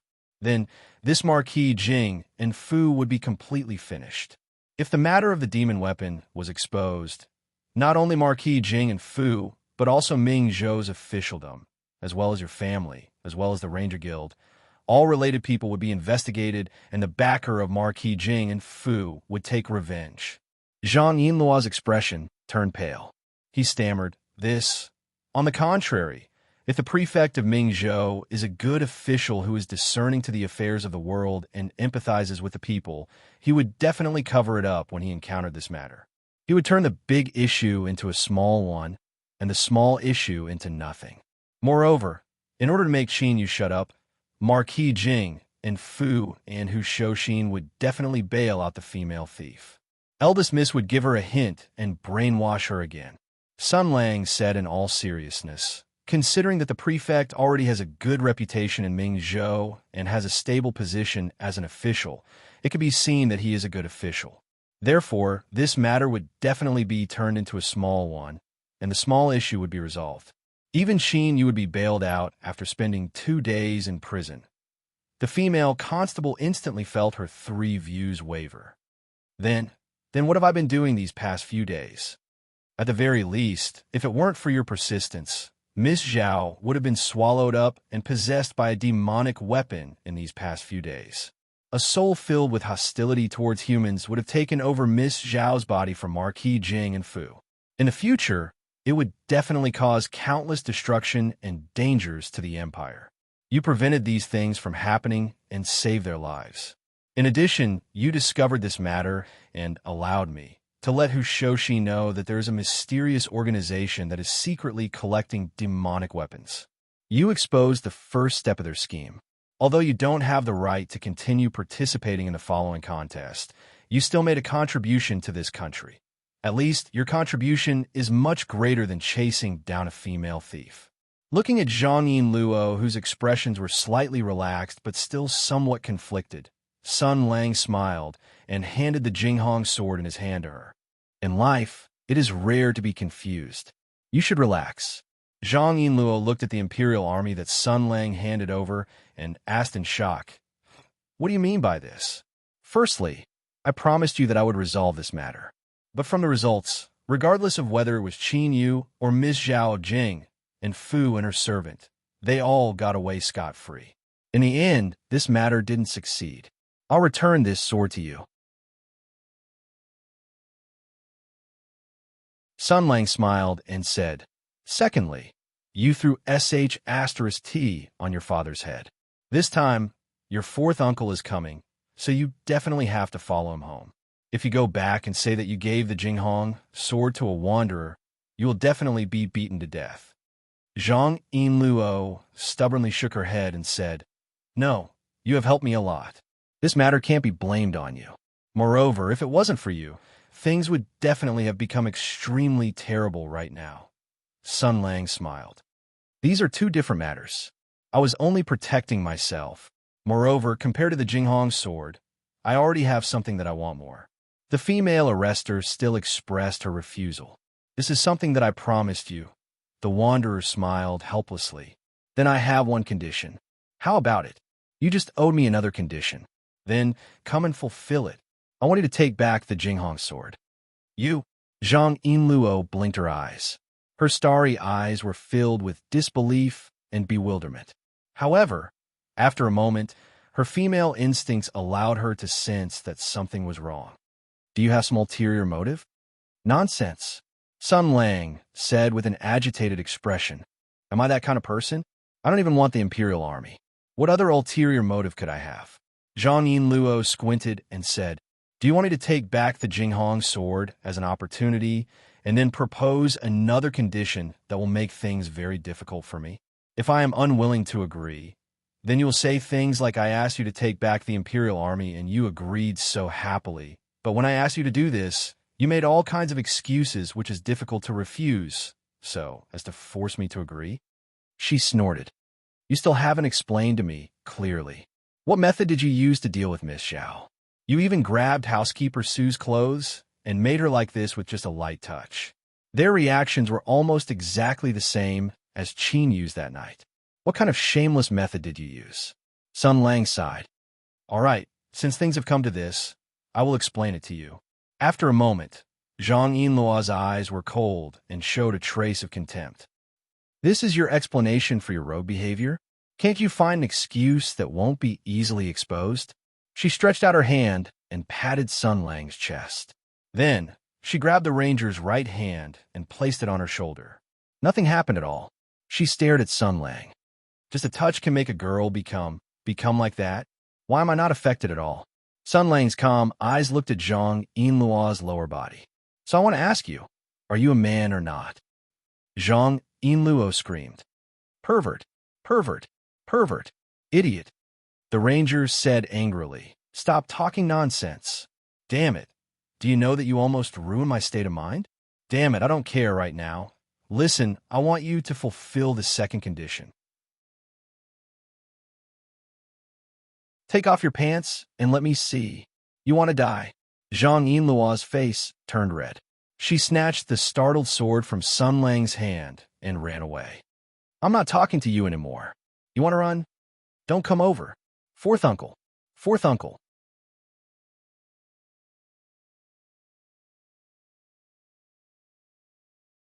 Chapter 73. Fourth Master Zhang took Zhang Yinluo and left. This disciple of the Zhang family was very polite. He politely cupped his hands and bid farewell to Sun Lang. He didn't treat Sun Lang as a wild man who abducted his niece at all. This was quite normal. When he saw the experts of his family who were casually pressed against the wall and knocked unconscious, saw the core of the 1,000-mechanism lock being smashed into pieces, and heard Hu Shoshin's warning, how could he still put on the airs of an expert?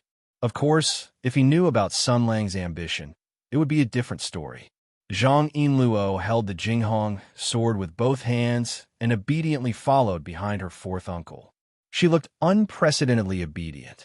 She looked back every few steps, and her eyes were full of anxiety and sadness. When she saw Sun Lang waving goodbye with a cheerful face, she threw a fierce glare at him. Hopefully, she wouldn't be thrown into a cesspool by her own father when she went back. Hu Shoshin watched the uncle and nephew leave. Suddenly, he laughed and said, "I remember the last time you were so attentive to a girl was..." Sun Lang glanced at him casually. Hu Shoshin immediately shut his mouth and said resentfully, Okay. Pretend I didn't say anything. Pretend I didn't say anything." Then, he began to criticize again.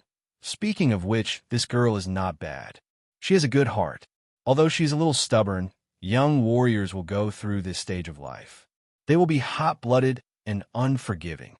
She will be fine after 2 years. Moreover, this kind of girl who looks serious will be shy when she tries new tricks on the bed. It must be very interesting. Moreover, but is not bad. It is very easy to give birth. In addition, her breasts are also very good. She is very suitable for a kid like you who didn't drink milk in your early years and is obsessed with big breasts." Hu Shoshin dodged Sun Lang's kick and said angrily, "What do you want to do?" The paladin said expressionlessly, "Your wife is pregnant, but you are talking nonsense outside and staring at the girl. Did you secretly go to a brothel yesterday?" UB*TCH. Old Hu roared, "Nonsense. I'm just saying. Sun Lang said coldly, "Ah, then it's even more serious. Because his wife is pregnant, your perverted husband has been holding back for a few months. Every night, he's laughing lewdly. He's waiting for his wife to give birth so that he can release all the accumulated lust in one go. How inhumane. She's just finished her confinement, and you continue to torture her. Your wife will definitely get pregnant again. By then, she'll have to carry the baby for 10 months.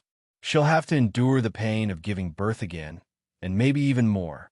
I feel that if this goes on, some perverted old man will awaken some very strange and shameful fetishes in front of his pregnant wife." He sighed and waved to Hu Shoshin. "Asaba, come, I'll give you a physical ligation." All right, let's not talk about this anymore, all right?" Hu Shoshin rolled his eyes and said, "Damn it, you're still the same. When I say one sentence to you, you retort back 10 times. I'm concerned about your marriage, but you treat my good intentions as ill intent." Sun Lang sneered faintly. "Then, as we discussed before, you take the blame, fool around, and then set up a trap to see if you can catch the big fish." Hu Shoshin said curiously, "Catch the big fish? You're interested? Why? Didn't you want to get involved in this matter?" "I'm suddenly interested because I found something interesting." Sun Lang was silent for a moment, and then smiled. "Have you seen that stupid heroes list? It said that this Miss Zhao Feihuang's name is on the list. I know a thing or two about it. My family couldn't stop praising her and often mentioned it to me. According to them, during the Heaven's Origin War, she, as a woman, gathered the forces of the House of the Marquis and mobilized the manpower and resources in Mingzhou City to ensure the smooth transportation of the war. My family lived in Mingzhou City back then, and we supported Miss Zhao on the street in person. So, I remember it very clearly, Shoshin said curiously. What's wrong? The ranger narrowed his eyes. What else? What else? Did she offer advice during the Battle of Northwind? Shoshin scratched his head. I don't know much about that. After all, I wasn't in the Northwind Plains at that time. So to speak, aren't you an old acquaintance of hers? At the very least, you have a bit of friendship. Although you wouldn't reveal your identity, you would still take care of each other. So you let them live? Sun Lang lifted his head, gazing at the clouds on the horizon. He leisurely said, there's no such thing. During the bloody Battle of Northwind, even if a unit came with an imperial edict, he would first throw the imperial edict to one side, put on his armor and sword, and enter the battlefield. If there's anything to say it after you've won the battle. If there's an idiot who has the time to hand me a letter of unknown origin, I will definitely chop him up on the spot. Shoshin was stunned at first, and then his eyes turned cold. Above the clear sky, a black cloud condensed out of nowhere and let out a muffled rumble. Lightning flashed in his eyes, and he bared his teeth. How dare you? He said murderously. I'll go find those two women and ask them about it. No need. They don't know anything. How can they take the credit of their own accord? Sun Lang smiled. As I said before, the Imperium and I don't owe each other anything now. So, I don't care about military credits anymore. What I care about is not who took my military merit. What I am interested in is who dare to share my merit. You have to know, right now, there are people in the Imperial Court who want nothing more than to erase all traces of me from this world. Why would there be any complications? How can they have so much power? Who gave them the courage to do so? Got it. Shoshin put on a hideous smile. Smuggling demonic weapons is a great crime of the Imperium. Granting military credits without permission is an enemy of all the old soldiers of the Heaven's Origin sector. Rest assured, there must be a result. I'll write a letter today and make arrangements. The big fish must be caught. If they don't all die, other people will think that we are easy to bully, Sun Lang said indifferently. Firstly, don't mention me. Secondly, you're responsible for catching the fish. I'll take a look at its quality. If it's an old acquaintance, I don't mind exercising myself. Let's start with Gong Chun. It looks like this matter is not simple. Gong Chun, this little minion, must have limited knowledge. But with this as a lead, the truth will come to light sooner or later. As for Miss Zhao, I'll ask her personally after she wakes up. Don't disturb her. Shoshin snorted, but still nodded. You have the final say. Let her work like a cow or a horse to repay you. I don't know how to ride this kind of horse that will die after running a few steps. Sun Lang smiled. But Marquis Jing'an's household is quite powerful and has a good reputation. They must have a lot of resources under their control. There are people who really need this kind of power to join. She told me about a plan before. I think it's very interesting, so let's start for now. That you're tuning in to the Warrior Lore YouTube channel. Don't forget to subscribe and join us on this journey to catch the most captivating stories.